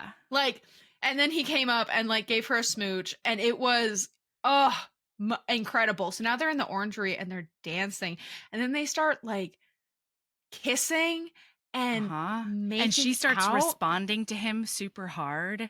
And then like her boobs are out, and she's trying to get all of his clothes off. And there's a day bed in there that like I guess somebody embroiders on. And so they put the embroidery on the ground. He's on top of her. Her tits are out. He's tits are fully out. He fingers her, and then she starts like ripping at his clothing, and he's like, "No, stop!" And so she like he steps away from her, because he can feel that he's getting passionate, and that he's losing control of himself, and he's about to fuck her down on that chaise lounge. And he's like, he says, "This is not how I want to bed you." And so then she stands up, and she's like, "You're just gonna leave me like this?" Well, but wait. This is important. I'm sorry. Before any of that happens, he says, "This is not the way I want to bed you." And she's like, "What are you what was this even about?" And he's like, "Well, shockingly, I really just came here to waltz with you where no one could see us." And because I'm still in mourning. Into a little horn bag. Yes. Because she's horny for him. Yes. Hardcore, and has been. And like, one of the reasons she accepted the whole 3-month proposition was because before he did the like, "you're mine" thing, she was like, I don't know, he was talking about how he could teach me about pleasure, and like I wouldn't mind learning about pleasure before I go to Africa. Like, that sounds good. Even before but once he did like the medallions with him, right? But once he said like, "you're mine," she was like, "Oh, I can't do that," because sisters like don't let go of what they possess or something like that. Anyway, so she's like, "Why won't you though?" And he goes, "Because I need your answer. I need to know that you want to be my wife and the mother of my children." She's like, I have an answer for you. And she's like, "What the fuck do you think this is about? After I got you, now that you're all horned up, whatever you say is not going to be in your right mind. You're under my sex spell, ma'am." Okay? Exactly. I am a sex wizard. Oh, get ready for sex wizard. One of my favorite things to ever happen in any book. When this happens in a book, I fucking lose my mind. It's my favorite fucking thing. He's like, "Fine, I'll take care of you." So he unclips her dress and lets it fall to the ground, and they go stand in front of a mirror, her Mhm. back to his front, and then he has one arm around her and is like playing with her boobs, and then his Mhm. other hand is like reaching down, and every time she starts to close her eyes, he's like, no, open them. No, I want you watch to what see. I'm doing. And then Watch yourself. they just, oh my God. That's like, And then anytime characters have sex in front of a mirror, I lose my I ding love dong it. mind. It's one I of my love it. favorite things. Like, especially when they're supposed to be incredibly buttoned up. Like that's especially fun, I think. Yeah, I like it's it no hot. matter what. It was so, by the way, I messaged you about this, but I'm pretty sure that some of the longest sex scenes I've ever read in my life are in this book. Yeah. They're thorough. Okay. They're like 30 pages long. It's hot. Yes. Oh yeah, there's no complaints. It's great. And so It's great. she finally comes, and she collapses because it felt so good. This is her first orgasm. She's been taken to a different mortal plane. He like scoops her up, and like she rests on the chaise, and when she finally comes to again, she sees that he is back in the mirror. He's tying up his cravat, and they get dressed again. And then she sees a shadowy figure. As they're leaving, there's a shadowy figure in the Orangery creeping hardcore on them. And in my brain, by the way, I'm so sorry. I can't hold it in anymore, because at this point, I already knew who it was. And so did Melody. So listener, what happened in my brain, literally my note. So the highlight is turning. She peered between the orange trees. What is it? Devil followed her gaze. I thought I saw someone, but it must have been a shifting shadow. And my note was, fucking creepy little Charles shithead. It's Charles. They're always talking about him being like a boxy figure. And I'm like, first of all, come on now. But second of all, like it's definitely Charles. Like it's Charles. God. And have we learned that Charles is a sharpshooter yet? Or is that later? At some point that happens. Yeah. Two things happen with Charles that are important that we forgot to tell them. One is Devil is like, okay, it seems like you're a little bit bored, so would you prefer to go for a stroll in the park or like a drive around the Schmurgelblurgle? She's like, let's go for a drive. And so first of all, she learns on that drive that she's the only woman he's ever driven in his whole life, because it's tantamount to a declaration of like impending marriage. And so, first of all, Honoria, you call yourself a finishing governess. And like you say you know all the signals. I feel like thou dost protest too much.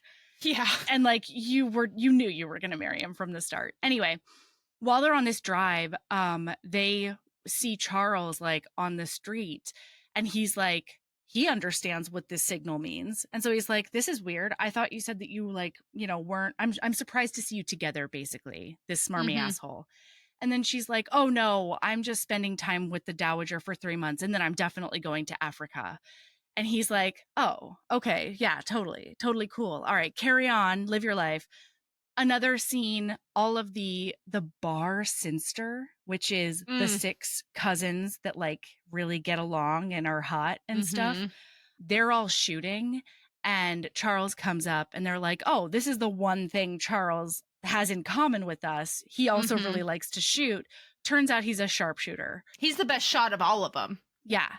And this is when, I mean, long before that, because I knew before that, but I think. But this was the confirmation. Yeah. And around chapter 10, I messaged you. And then I decided that since we knew, and we were Sherlock Holmses. Literally like an hour prior to that, I almost messaged you and ended up not doing it. Like you and I were on the same wavelength that day where it was like, it's Charles. It's Charles. And like, I'm sorry, I am now a Sherlock Holmes. Anyway. So then this is also when they're at one point, and I don't remember exactly where it is because I'm not seeing where exactly it is. That's not true. Okay, actually, this happens before the sharpshooting incident. Yeah.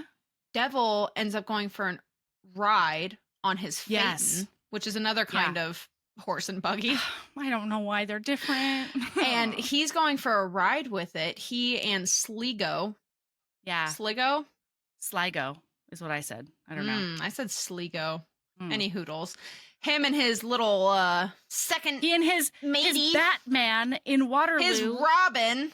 Who, yeah, but I think a Batman was like a real thing. It was like an assistant to a captain or something at Waterloo. No, obviously Devil would be Batman, yes. And Sligo, I guess, could be Robin. But I think Vane is much more the Robin if we're doing that comparison. Anyway, it doesn't matter. So but he goes out for a ride and the Phaeton breaks. Like the axle shatters and they both almost die. Yeah. And like Sligo is way fucked up, but Devil has like some scratches on him and things like that. And so he gets back to the house and everyone's like, and holy she's shit. she's immediately like, no, this was not an accident. Somebody tried to kill you. This is definitely intentional. And like later on when he gets home that night, there's a storm. And so he's like, okay, I'm going to go up and make sure that she's okay. Turns out she is sleepwalking. And she's like, why are you here? How did you know? And he says, well, during storms, you sleepwalk. And she says, no, I don't. Like for years, I've lived with different families. I've gone through multiple storms. And she realizes it's when like death comes to call that she sleepwalks during a storm. Because she did it the night that Tolly died. She did it when her parents and everybody died. Like, and now she did it when he was obviously attempted murdered. Mm-hmm. And he's like, we're going to talk about this when you're like more level-headed and stuff because it super was an accident. And she's like, God fucking damn it. No, it wasn't. Anyway, so then like finally she's like had it because he keeps on kind of. Are you going to where I think you're going? Yes, I am. Absolutely. Good. Yes. So he's avoiding her. He's like, not at breakfast ever. And she's like, I'm trying to tell you. Like, because he can't control himself, but also he doesn't want to hear it from her right after she's been in Horny Town. Yeah. And so he's like, I have to keep us to public situations. And meanwhile, she's trying to figure out a time when she can tell him, yes, I'm going to marry you, you dick nose. So she's just like, fuck it. He's out late. That's fine. I'm just going to be in his bed when he gets home. And so she sneaks into his room and is just like in a nightie laying in his bed. Sleeping. And he's like, DEFCON most extreme. Yeah. What the fuck do I do? Like he has no idea what to do with himself. So he wakes her up. He touches her ankle through the... before he wakes her up, he like stands on one side of the bed and looks at her and he's like, no, this is too close. And then he stands on the other side of the bed and looks at her and he's like, no, she's too beautiful from this direction. Then he ends up like at the foot of the bed and he's looking at her and then he sits at the very edge of the bed and just like wiggles her ankle and then she does it through the blanket. Like he can't even touch her ankle skin. And then he does it again and she like wakes up and she's like, oh, there you are. And he's like, what are you doing? And she says, I'm here to be your wife. This is what we're doing now. And he's still like, no, what are you talking about? And she's like, would you agree that at present I am free of your seductive influence, free of coercion or manipulation? And he was watching her closely. He hesitated, then nodded. Like, I love the idea of him just being like, yeah, I guess so. Yeah, and she like hollers at him, basically. She's like, I have a declaration to make. And like, I love Honoria so much because that is exactly the level of drama I would also handle this situation with. Absolutely. And so she ends up like crawling over to him on the bed and like grabbing the front of his shirt. And she goes, I want to marry you. I want to be your wife, your duchess, to face the world at your side. I want to bear your children.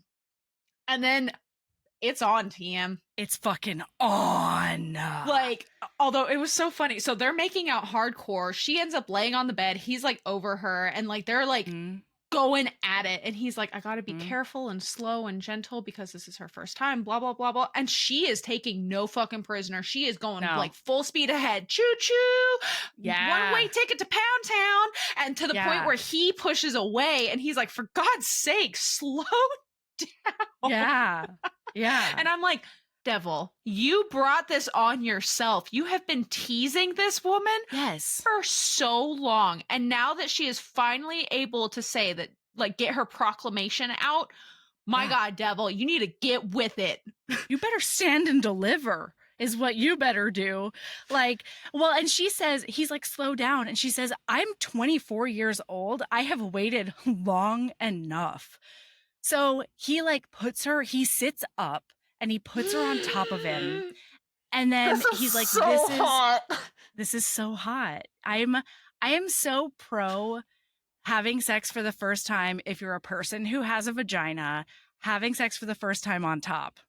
Big Yeah, because you get to control it. Yes, absolutely. But she doesn't know enough to control it, so he gets up on his knees, and so he's sitting on his ankles essentially because he knows that this way he can't go too deep. He can't hurt her. And so he ends up like pulling her up into his lap and like slowly lowering her to him and then like basically letting gravity do the work. Until... Well, and she's sort of like bouncing up and down and like trying to figure out like what's going on. And he says, what do you, she says, it's really strange having you inside me. But I find it rather, and she pauses and he goes, surprising. She goes, enthralling. And like he loses his goddamn mind. So after that, she's like, I mean, I guess I really thought it wasn't going to fit because she kept on being like, oh no, this is not going to work. Like it's in her, it's in her point of view. Yeah. It's in her point of view. And so she's like, I've never wanted a thing like, I feel so empty. I've never wanted a thing inside me so much, but I still think logistically, this is impossible. This isn't going to work. This is not. And he says, I will fit eventually. And she's like, eventually, like you're penetrating me right now. And he's like, not yet, babe. None of that happens. But he like throws her down on the bed and he's like, well, and because in this position, he basically breaches her maidenhead. Sure. From this position, because that's how that happens. It's a scrunchie, not a cellophane, everyone. Yep. There's no tamper evidence seal here. Like, Nope. So anyway, he like lays her down and then they go at it a couple of times that night. It's hot. Like it's great. It's so, oh my God, it's so good. And then and this is when he finally starts registering love. He doesn't he doesn't have a name for it, but so at one point he was talking. He's like, I've never had sex like that. Confused about this emotion that he's feeling after they've had sex. Like she is curled up on him and she's like touching his chest and like laying on his side and all of those things. And he's like, whatever it is, stole his breath and left him curiously weak, oddly shaken. And like this was the first when he's like, oh shit. Although of a point, I noticed this in this book, and you probably did too, because they make a point of it at the end. He never says I love you out loud. But she gets it. She's like, I don't need to hear the words because I know that he loves me. There's no question about it. He does need to hear the words. And he never like outright asks her, but he's like, at some point, I'm going to have to like figure out a way to wheedle the information out of her without making it seem like it's important to me. Yeah, like I care. Like it means anything to me. It's hilarious. And then the funniest thing ever is that night. So they finally fall asleep. And when he wakes up in the morning, she's gone. And he's such a huffy baby. He like rolls over and realizes she's gone. And he's like, damn the woman. Didn't she know? But obviously not. But wives are supposed to stay in the bed so that we can like have fun in the mornings. And then she won't be able to get up because I'll have ridden her so well. And I'll have to talk to her about this from now on. I'll have to teach her. This is another thing I'll teach her about the ways of pleasure. Yeah. Anyway, so like they're going to get married in 4 weeks. Oh yeah. One more thing. Yeah. That night he gets up to his room and she's not there. And he's like, what? How? He's like, what the actual fuck? I have been fantasizing about this all day. She was supposed to be in my bed. And so he's like, oh, I'm going to go get her. So, and he doesn't even get dressed. Cause he's already naked. And so he puts on his little dressing robe and he leaves his bare feet and stuff. And he goes striking down the hallway, but quietly because everyone's asleep, but silently tromping down the hallway, and then comes around a corner and runs into her, and then he damn near, like it's right outside the dowager's bedroom door, and he damn near takes her on that table. Yeah. Yeah. He has to pull himself back and be like, God damn it. Okay, we got to go back to her room. And then and like the thing that stops him is that A, he knows that she's like a little bit too new to this to be able to keep quiet, and B, he just has to hear her scream again. And like they can't do that right outside his mom's room. Oh my God. Yeah. Oh, and then this is also when they realize he makes the comment that he's too big for her bed in her guest room, which he is. Yeah. He's like a foot too tall for it.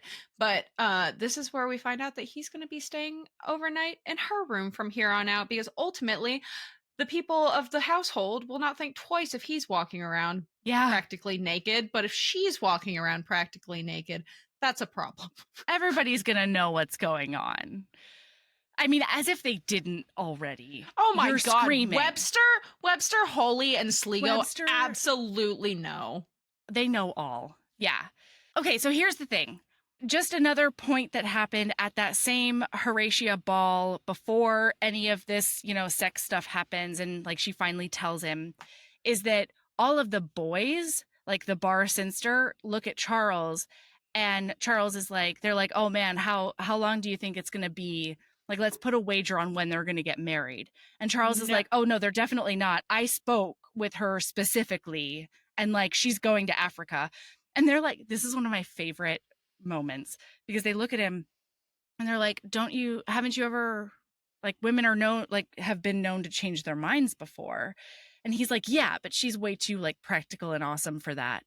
And then one of them looks at him and he goes, I don't know if you've noticed, but like, she's incredibly well built and like a definite target for Devil's attentions. And like, I had to listen to that a couple of times before I realized it was him being like, have you seen her? She's real hot. She's got a body on her. And like, he's going after it. Oh my God, it's so funny. So Charles is like, oh shit, maybe it is like they are going to get married. Oh no. And then after that, his phaeton collapses and all the bullshit. So now like they get married. I think we basically go from proposal and like talking about the dowager and all the aunts like planning the wedding to straight to the wedding. They are like, they have a wedding. It's a wedding. That's fine. But the night of the wedding, they go back up to their room, his room. Now they're in the Duchess and the Duke's suite. It's not the wedding. Isn't that her informal ball? I don't know. Honestly, at the wedding. No, you're right. It wasn't the wedding. No, they just have really good sex, and he goes down on her for the first time. Oh yeah, yeah. He does some excellent cunnilingus on her. I see how I got that mixed up with poisoning. Absolutely. Yeah. No, it poisons the whole brain and everything. Yeah. Like, you can't cope. Yeah. So he goes down on her. He like hardcore. Edges the shit out of her. Yes. Oh my God. Yes, that also happens. So then like they do married stuff, and then they have to like go to London because there's like a bad rumor going around, and he has like gotten a dude to like figure out the rumor. It doesn't matter, but he has to go. To be clear, so listener, for you to understand, the rumor is that one of the men in the Sinster family has been seen at a brothel, a high-end brothel. And I was like, that's not that big of a deal in 1818. Well, apparently, for the Sinsters, well known that the bar Sinsters are absolutely against it, and they think it's horrible, and how dare everyone.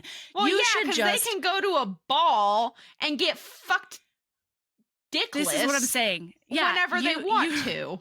You should just be like wiping out debutantes at balls. That is a better way to go about it. No, okay, not even debutantes. Married women. Oh yeah, married ladies, anybody really. Because married women and widows mean that they're not going to get attached.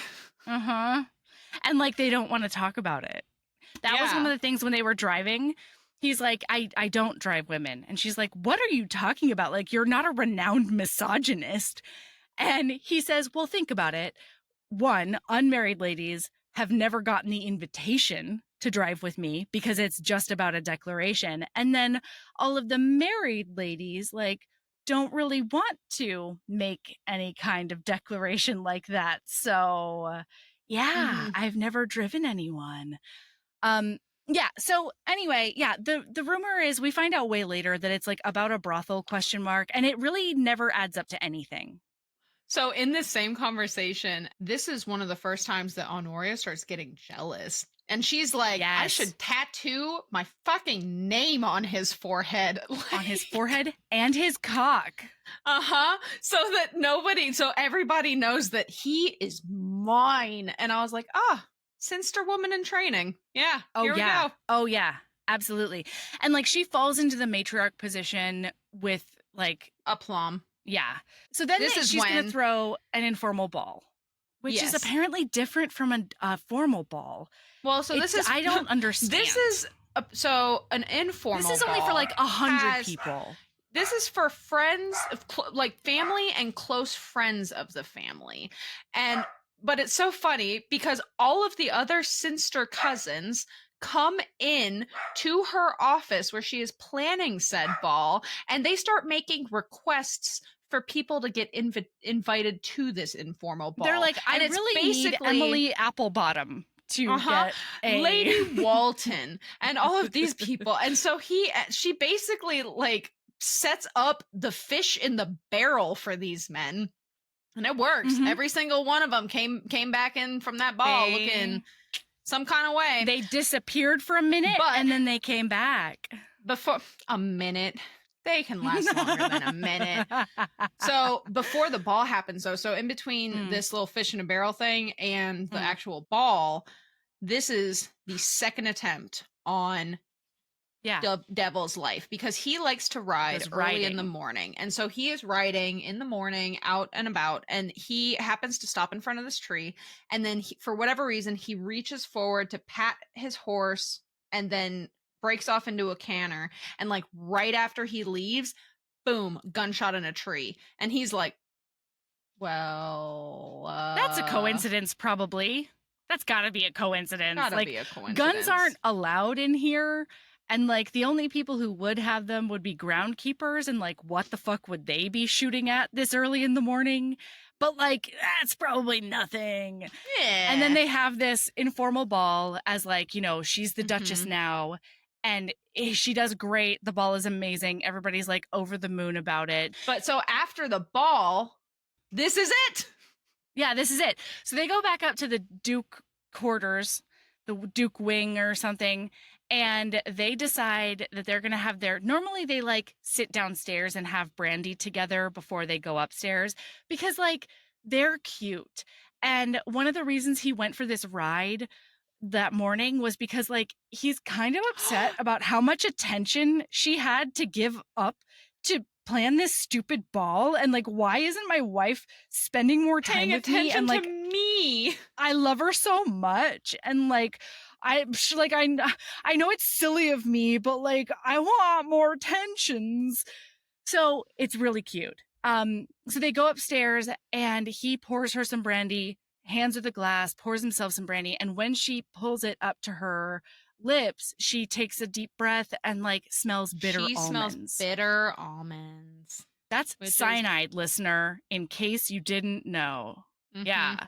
So she's like, no, the brandy. And she drops her glass, it shatters. Launches at him and just like smacks it out of his hand. Literally. And then she's holding onto him and she's like, bitter almonds. And he's like, oh, fuck stick. No, the shot probably wasn't a coincidence. It seems like somebody really is trying to kill me. And he starts being like, damn it, maybe the Phaeton was. Yeah. Like he starts being like, and so I love her because her reaction is to be livid. She's like, how fucking dare someone try to take you from me? You are mine. Doesn't everyone know that? And his response is he goes into like shock because he realizes that like he'd faced death many times, not a big problem. But if he loses her, he's toast. He's out. He's not going to survive if something happens to her. Like that's the end. Yeah, absolutely. And so he's like, I am now a danger to her. And that's the thing that worries him the most because he's fucking dumb. Like the amount that happens in this book where he's like, no, I don't need anybody to come with me. Like, I'm a sinster. Shut your fucking mouth. Like, a little bit of backup never hurt anybody. And like, it doesn't emasculate you, you idiot.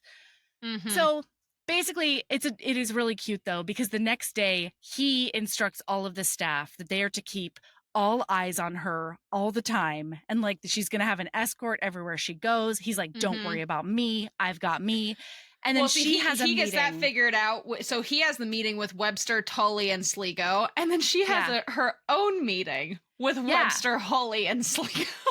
And she's like, let me guess, he didn't have anybody looking after himself. He only has people guarding me, right? And they're like, you are in fact correct about that. And she's like, okay, so we can't really let him know that we're doing this, but like, we're going to know where he is at all hours of the day.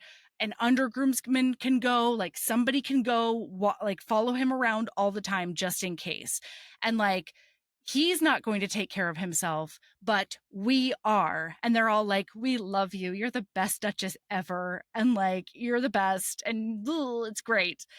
So then, listen, other shit happens. He gets attacked in an alleyway. And he basically the only reason keeps himself safe with a toothpick. No. Yes, but no. The only reason he doesn't. Sailors are at it, and then the groomsman who had been following him comes into the fray and ends up getting knocked out. And he has to like. Reason... But importantly, the only reason that he survives this thing is because the groomsman he didn't know was there basically launched himself and like alerted him to the fact that they were about to like slice him in the back. Yeah. And yeah, so like he very much admitted that like had that groomsman not stepped in, he would be toast right now because he didn't know that they were there. Anyway, but he like keeps himself safe, and she sends Vane after him because she has like, you know, a premonition or whatever. She feels weird. All of her hair stand up on her arms, and so she's like, "Bye, Vane." And then when she's in her dressing gown, nothing over the dressing gown, like looking. Everyone's like, "Oh my god, don't look at the Duchess. She's basically naked up there." Those are her nipples. And then when fucking the Devil and Vane get back to the house, she comes running down the stairs because she's like, "Oh my god, he's alive!" And Devil's like, "What? Oh my god," and he like straight up goes up and just like scoops her up, and she's like, "But you're bleeding," and he's like, "I don't give a fuck, what are you doing down here naked?" And he basically runs her upstairs. He says, "We're gonna need to get you like thicker underclothes or like nightgowns if you're gonna make a habit to work of yourself this. into a frenzy waiting up for me, you'll need to invest in more suitable nightwear." And it was hilarious. And so I feel like now it's just like mostly that intrigue. Happens, and it's all intrigue. From here on out. So the three intrigue sailors, and pregnancy. They figure out that like she figures out that the three sailors were from this one tavern, so she ends up going there alone with Sligo and the groomsmen so that he could to see if he could recognize the people. Turns into a whole thing. And it's because Devil slipped his tail on purpose. Because he lost a ding dong. Because he's an absolute idiot face. But he finds out just in time that, like, his Duchess has gone to this tavern to find out. And so she's in there, and she's talking about how the bar sinster is coming to your tavern. If you don't give me the information that I need, then they're going to come in and cause a ruckus and blah, blah, blah. And then nobody in the tavern understood what she was saying. And she's like, they're going to come make a mess if you don't tell me what I need to know. And they're like, right. Oh, okay. So they give her the information, and then Devil rolls up behind her looking ready to fucking kill. And she's like... She turns around and Vane is there too. Mm-hmm. And she's like, "Oh, good husband. It turns out that 3 sailors who attacked you have already gone underway on the sea. So like we can just go straight home." And Vane's like, "I'll take the hackney, and like you can be private in your carriage or whatever, because like it's gonna be a conversation. I know it." And Devil was so pissed, mad at her. He tries to take it out on Sligo, and she says before she leaves, she's like, "Just so you know, all of them were following my orders. And so that's what I need you to know. Goodbye." So he's like, "God." And then Hully and Webster, the butler, and and housekeeper come in as he's like trying to berate Sligo, and they're like, I just need you to know that like she had good All reasons. of us were in on it, and she had good reasons. Yeah. And like the biggest reason was that you disappeared and wouldn't be a team player, basically. And so he's like, he's so mad. He goes upstairs and he's like, I can't believe that my wife managed to defend them without even being there. She managed to like be the body. And this is when they have their first. So they've had a lot of tiffs up until now, but this is a shouting match. They're like hollering at each other. And this is when she finally tells him that she loves him for the first time. She's like, or no, is it for the first time? Yeah. Yes. Because she's like, I love you more than I've ever loved anyone. I love you so profoundly. It goes beyond all reason. And I could never let you go, let you be taken from me. That would be the same as letting life itself go, because you are life to me. And I swooned. Well, and the reason this is happening is because he comes up and he's like, you're going to promise me right now that you never go out with your physical body to like look for murderers or whatever. Like you can't do this anymore. Dockyard Tavern. Yeah. You crazy thing. Yeah. And then, she's like, I won't do it. I will not promise you that. He says her reason was the I love you thing. And he says, your reason's not good enough. And she's pissed. And they're like going back at each other. She says, it is to me. Yeah. And then he is so angry that he leaves. And she's like, don't you dare leave. I haven't finished. And he says, if I don't leave, you won't sit comfortably for a sennight. And I was like, Honoria getting spanked? But so he leaves. And then so she's not sure what to do. So she goes and sleeps for the first time in her Duchess's bed. And she falls asleep. God. And then Devil comes upstairs and he goes in. He's like, where the fuck is my wife? And so he goes into her room and scoops her up. And he's like, you're coming to bed with me. And she like pretends to be asleep. And he's just like, I can't believe this woman thinking about like, of course I want her in my bed with me. I can't believe it. How dare she? He's such a cat. Like he is. Oh my God, he is. Yes. So basically, like, she realizes that, like, because that night, like, they have transcendent sex in the middle of the night, and like neither of them really even know who initiated and stuff. And she's like, what I learned from that is that even when we're fighting, we are just like rock solid. Really just we're fighting for each other and not against each other. Feelings. I know.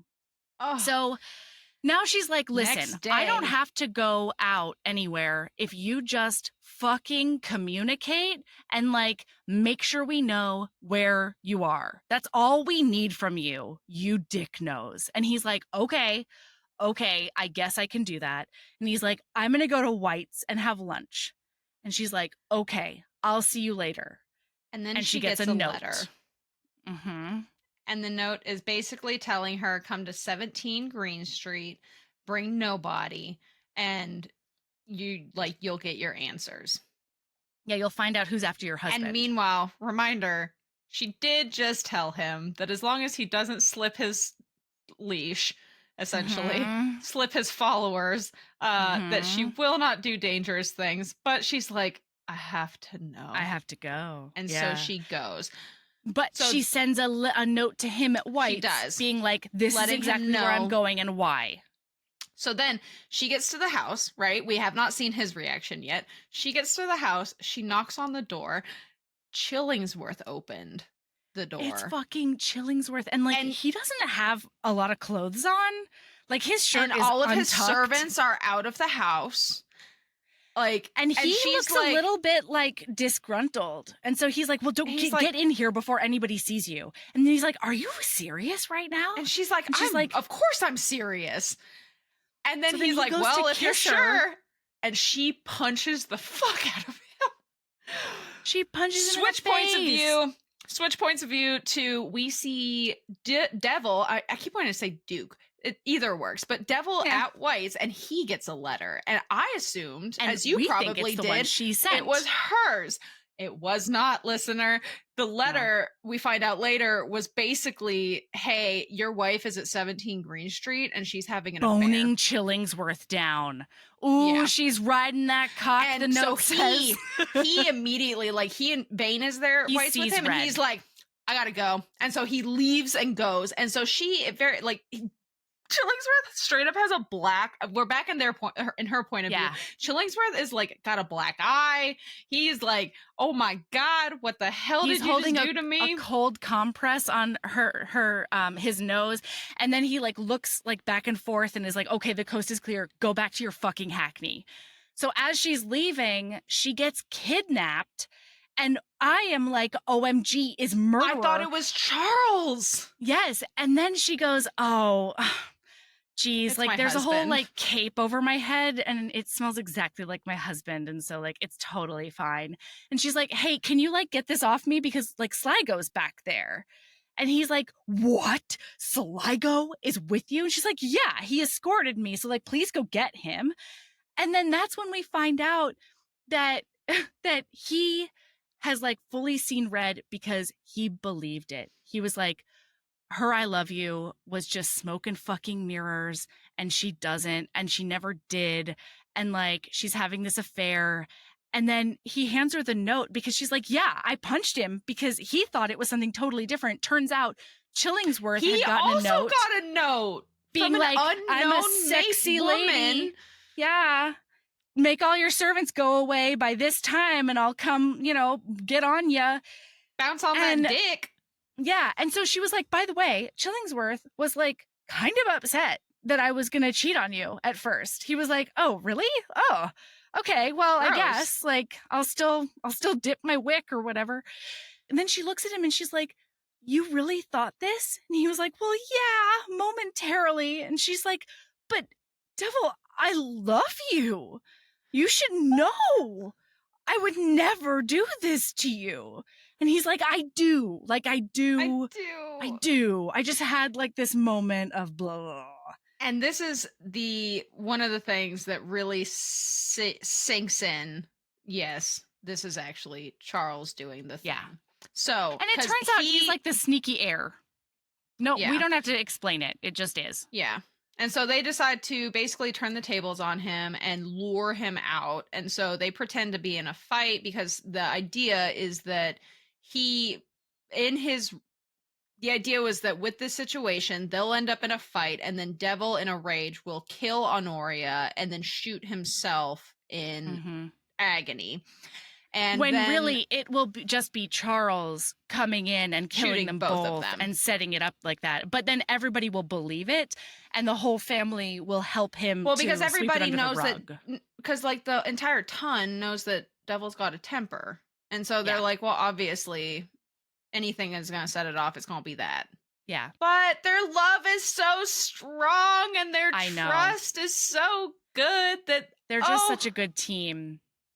And so they do this whole like thing where she's like veiled and in all black and he like takes her over to the traveling carriage. And it's obvious that right before the season starts, the Duke of St. Ives is taking his brand new Duchess to the country and like hiding her somewhere. And so something has definitely happened. And so the hope is that then Charles will then come. Yeah, so and just gonna blow through this real quick. So wakes up the next morning. Devil is off helping, like all of the cousins that are there, because Vane was also there. They're off helping with a windmill, and she goes out to the stable for some reason. I don't remember exactly why. I think she just wanted to go say hi to her horse, essentially, and maybe go for a ride. But Charles rolls up into the stable and he's like, you have to come with me. Devil's dying at the cabin that Tully died in. Cabin. Yeah. And he's like, he's been hurt and we have to go. He's dying. And she's trying to like, because now she knows and she's like, I can't be left alone with this man. And she's like, no, I need to pretend that I believe him, but I also need to get word to Devil somehow that something's wrong. And so I need to waste as much time as possible. So she's like, well, I have to ride on, like, you're going to have to get me a gig, like set up a gig because I can't ride a horse because I'm terrified of horses, yada, yada. So he gets the gig set up. And so she notices Melton, one of the head stable man, who's basically it's a titular title because Position, his son yeah. actually does everything. But Melton has incredibly good ears, and we didn't mention this earlier, but it brought me so much joy. Melton is the only one who can handle Devil's horse, and conveniently every time Devil comes to the stable to get his horse or drop his horse off, Melton just happens to be missing, and so Devil has to take care of his own horse. Yeah, we talk about it earlier, and like it is, I was like, why are we talking about this stableman we've never seen before so much? And it was fucking brilliant that he comes in at the end. Because in the stable, Melton is hiding around a corner because he can tell something's weird, and so she very loudly is like, "Oh, Devil's dying, and we have to go to the hut, like this cottage, forest keeper's cottage, and blah blah blah." And Melton's just like, the fuck." So then hilariously, when Devil the passage opens from his point of view, being like, I knew everything was fucked because Melton was front and center waving a hat and like trying to get my attention. And normally he's skulking away so that I have to do all the work. And so, of course, like he learns what's happened. And so he and Vane head off to the cottage. Cue Honoria's side of things. And boy, howdy, this was convoluted as fuck. Turns out Charles has been trying to. So the way it works is Devil's dad, Arthur, has a twin, George. George is Charles's father. Arthur is Devil's father. Arthur had one son of his own with his duchess, and then had a fling at one point and had a second son, Richard. Turns out that's why he's called Scandal, because he's the scandal that never was, because the child that ended up coming to the house. Yes, because the Duchess also couldn't have more children. Like, and so they just adopted. I love this free baby. Have son. And so he was raised a son, but he can't become the Duke. So he's not an heir, which means that if Devil dies, Arthur dies. And Charles isn't worried about Arthur because Arthur is if Devil dies, George becomes the heir, which means that, and Charles is not concerned about George because George is an old fucking man and he's going to keel over any day. Word for word. And also, not really. And also could be knocked off real easy. Nobody would say a word. Really? Nobody would think twice. And he was like, but I couldn't just shoot him. I couldn't just shoot Devil because Tully had just died from a shot like that. And I knew the cousins would never, ever stop hunting me. Not only that, but like they've managed to hide the nefarious nature of Tully's death from like the magistrate and all of society and everything else. But there's no way that that's going to happen twice and everybody's going to be like, I guess it's another highwayman. Like, it's not going to happen. Not to mention that one of the things that's important about Charles is that he is from George's first marriage. So he has a different mom than all the rest of the kids, Tully included. Butterworths. Yes. And so his whole plan was to get the dukedom, and then nobody would be there to like stop him from changing the name in all the titles from Sinster to Butterworth, because the Butterworths are like better England Times assholes or something. And so this dude is such a fucking loser that Tully had spent his whole night with his family playing fiddlesticks or whatever. And then he goes over and stops by Devil's, finds out the Devil's just left to go to the place. And then he's like, well, I guess I still have time on my fun Tully walk. And I'm just like a happy-go-lucky kid. And so he goes to stop in at Charles's house, except Charles is such a fucking loser that Tully walks in on him just doing a whole villain speech at his mother's portrait, like telling her, don't worry, Mama, there's still time for me to make this whole thing a Butterworth dynasty. And like, I'll do it for you, Mama. And Tully is then like, what the fuck, man? Like, that's not cool. Because never in a million years would he think that Charles is gonna like murder him in the face. So he's like, I cannot believe this. And like, this is fucked. And I'm absolutely going to tell Devil to watch his back and stuff. So he goes home, refuses to tell his guy that anything's going on because it's like a family secret, bad stuff's happening. And then when he's on, like, so then Charles knows that he's gonna go tell Devil, and he ambushes him in the lane, and that's what His Devil, brother. his brother, he shoots him, and the thing that Devil has, like, not been able to remember is that the only reason the shot didn't go straight through his heart was because of this button. And he's like, Charles is the best marksman in, like, that I've ever met. It's the one thing that, like, he's so good at. So yeah, he tells all of this to Honoria. Meanwhile, Honoria is like looking around being like I Marco, really hope Devil's here. like, Devil, where are you at? Like sending out mind vibes, being like, please She's be like, here. she's like, did you get my map pin? Hello? Yeah, right? I dropped an England Times pin for you. I don't know. His name was Melton. Did that come through? Oh no. So then, meanwhile, Devil and Vane are like in a ditch watching all this happening. So like fucking Devil and Vane come up with this plan to basically distract Charles and blah blah. But can I just say that like Devil took a hell of a risk because he's been walking around holding on to Tolly's fucking flask.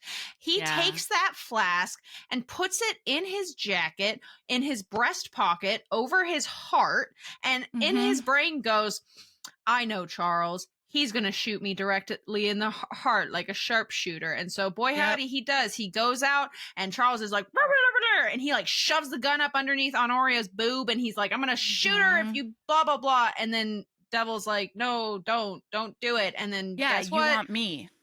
Charles shoots, and he hits the Devil ground. goes down. And Honoria's like, oh my God, no. And of course she would. I would lose my fucking mind. I mean, especially since before all this happened, they're listening to her just being like, Devil, don't come out. Don't you dare come out. Yeah. You can always have other children. Meanwhile, she has not told him that she's pregnant. He's known. Although it was so fucking funny to me because Vane's like, did you know Devil? And Devil's like, she hasn't said anything, but I'm a duke. I can fucking count. Yeah, he's like, one of the requirements of being a duke is being able to count. So like, yeah. Anyway, so then she like falls over on top of him, and he's used this time to like grab the gun that's in the back of his waistband. She's like frantically looking, and she can't find any blood, but there is liquid. And so she's very confused. And then she realizes that it's the flask in his pocket or whatever. And then like just Vane pops point, out of the forest, and he's like, Charles! And Charles spins and looks. And then because he's about to shoot Honoria right on top of Devil. Yeah. And then he gets shot twice, once by Devil, once by Vane, from two different trajectories. Boom, down. Bye. Corpse. And then Charles is like, he's like on his, is on his last few breaths, and he's like, how? And Devil's like, it was Tolly's hip flask. You didn't shoot me because flask. And he's like, wow, I guess my little brother won in the end. He wanted so badly to save your life. It was the cheesiest thing. It was so great. I guess. Wow, Tolly accomplished his goal, even post-mortem.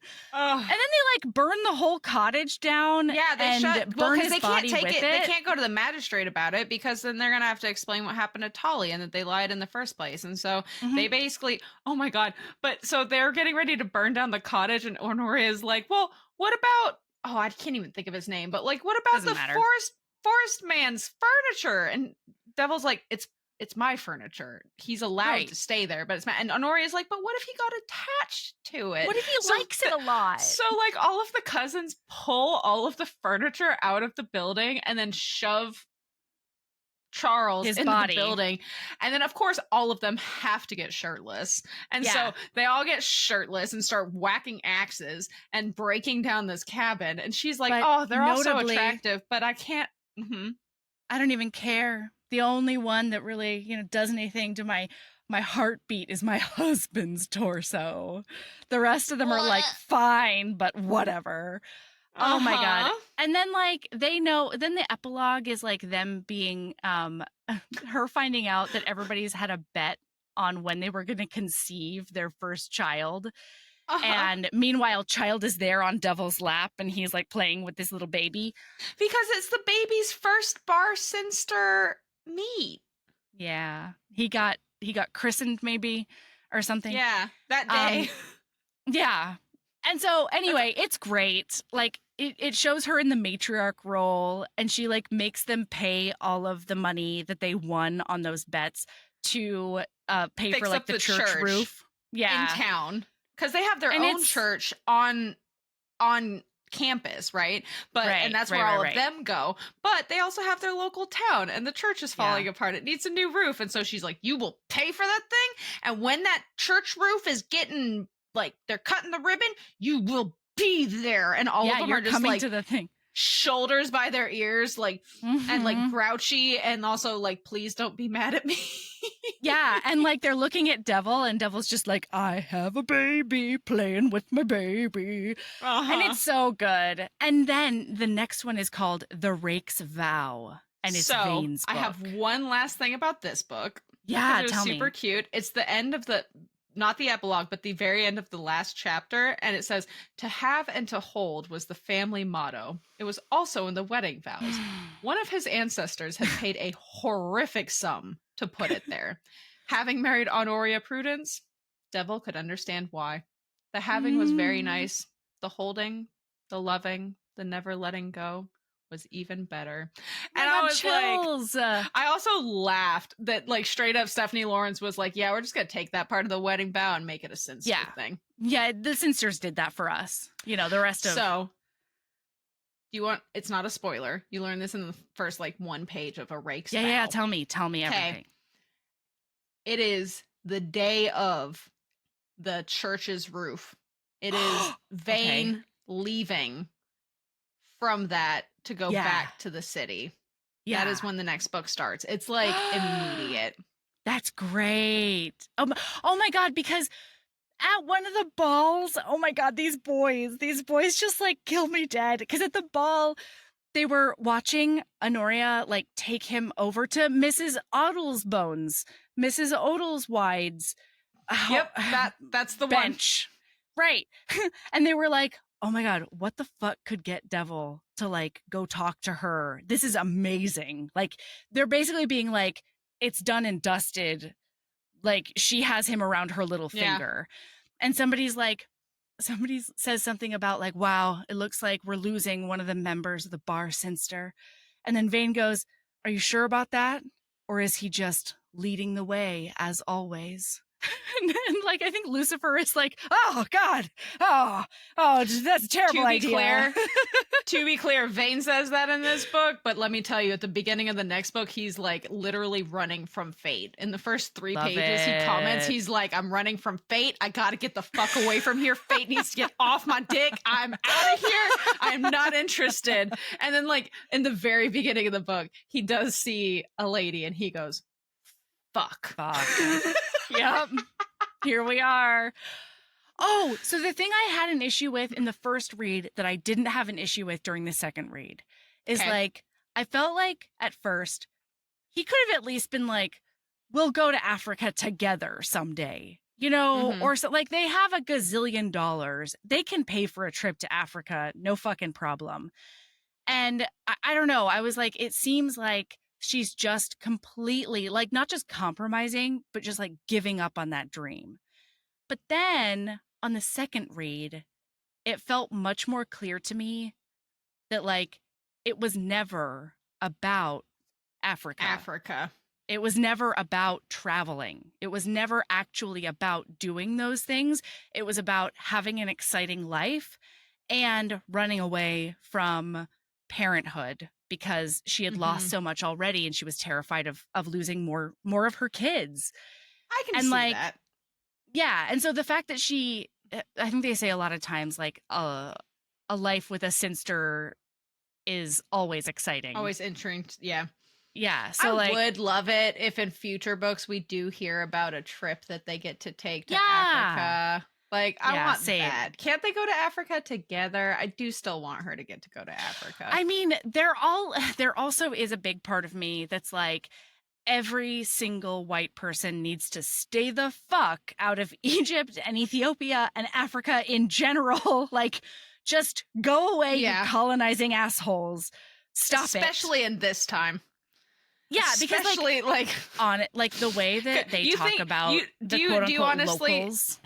Do you honestly think that this freaking white Brit is going to go to Africa and not come back with something from a pyramid like in 1818? No, absolutely. Not to mention that, like, when he's talking about one of the reasons that it's a bad idea for her to go is like talking about how she might get caught up by slave traders and like, oh, it's a terrible idea for her. But the slaves in every other way are fucking fine. Enslaving people who aren't white and aren't meant to be riding his dick is totes cool. Like problems all the way around, but that is reading historical romance, especially like from the noble point of view. Yeah. Anyway. Yeah, it's one of those things where like in a historical romance from, like you just said, a noble point of view and like gentry in general, like the minute they start talking about like other countries, if they're not talking about like, actually if they, it's just always bad. It's always bad. Let's just leave that. I know, but then I feel bad about like just, sweeping that under the rug and whitewashing it. And like it's one of the but like tough things like about in this specific context, it is being whitewashed with the fact that like we're not acknowledging the crimes happening to the people of Africa in this book. We're talking about going there for a little jaunt, like yeah, absolutely, and like just stay the fuck out of there. Stop this. Okay, do you have a lady love? I sure do. My lady love is getting a fresh haircut. Ooh, that's why you're feeling so cute. Yeah, I've been growing my hair out again, and because I had cut it like real short all over, and then I was growing it back out because I missed my emo-y bangs because they're not super emo-y right now, and my hair is a little curly straight out of the shower and dried. Yeah, but like if I straighten it, then I got that like the little swoop thing happening. Mm-hmm. Yeah. You're rocking that 2003 business real hard. Always. I was too poor as a youth to be an emo kid. So now that I'm an adult with a salary, hell bet your ass I live my best emo life on my day-to-day basis. I love it. What about you? What is your lady love?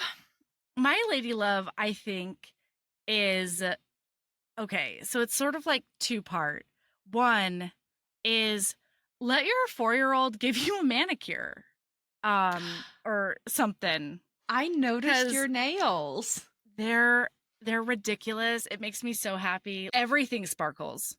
I'll tell you that much. My cuticles are so covered in nail polish. It's mildly ridiculous. And like that doesn't even begin to, I'm going to have to take a picture of this pedicure that she gave me because it is hilariously atrocious. But she was just so happy the whole time. And like, I don't know, we just got to pal around all day. And like, we went and got a sandwich and a slushie from Wawa. And we walked around like the Home Depot garden center. And we baked cookies. And she gave me a manicure and a pedicure. Did you come home with plants, Melody? No, but I will tell you, it was the hardest thing. Maybe I've like it. I was gonna say, I was like, I feel like that's just too tempting. No, at one point I had $125 worth of fall bulbs in my cart, and then I was like, we have to put everything back. And we have to leave immediately, or else shit's gonna go down. I was like, Melody, was this the most? It was a bad idea. But I'm proud I of did your sort of get my self-control. fix. Thank you, because Valor was like picking out all of the different bulbs she wanted, and like it got wild, and then I was like, we have to go. Yeah, we just had like a fun day, and I think I might be making friends with my neighbors, which is really exciting. They like the neighbors you told me about? Yeah. They have a 4-year-old and a 1-year-old. Yeah. And they like came over and we played together and it was very fun. There were stomp rockets involved. I don't know. I think my lady love is just like grab on to the moments in your everyday life that are secretly magical, you know? I don't know. Does that make any sense? Yeah. Just the little moments that embrace them. Yeah, we didn't do anything like extraordinary today, but fuck, it was such a fun day. All right. Keep being a badass. And love yourself as much as you love mirrors in an orangery. I don't know. That I literally can't think of anything else other than a finger bang in front of a mirror. Like, love yourself that much. And maybe in that manner. I don't know what you want to do. Yeah. Love yourself. Love somebody else too. Listen. You do what you need to do. Love yourself that much. We accept you. We celebrate you. Bye. Bye.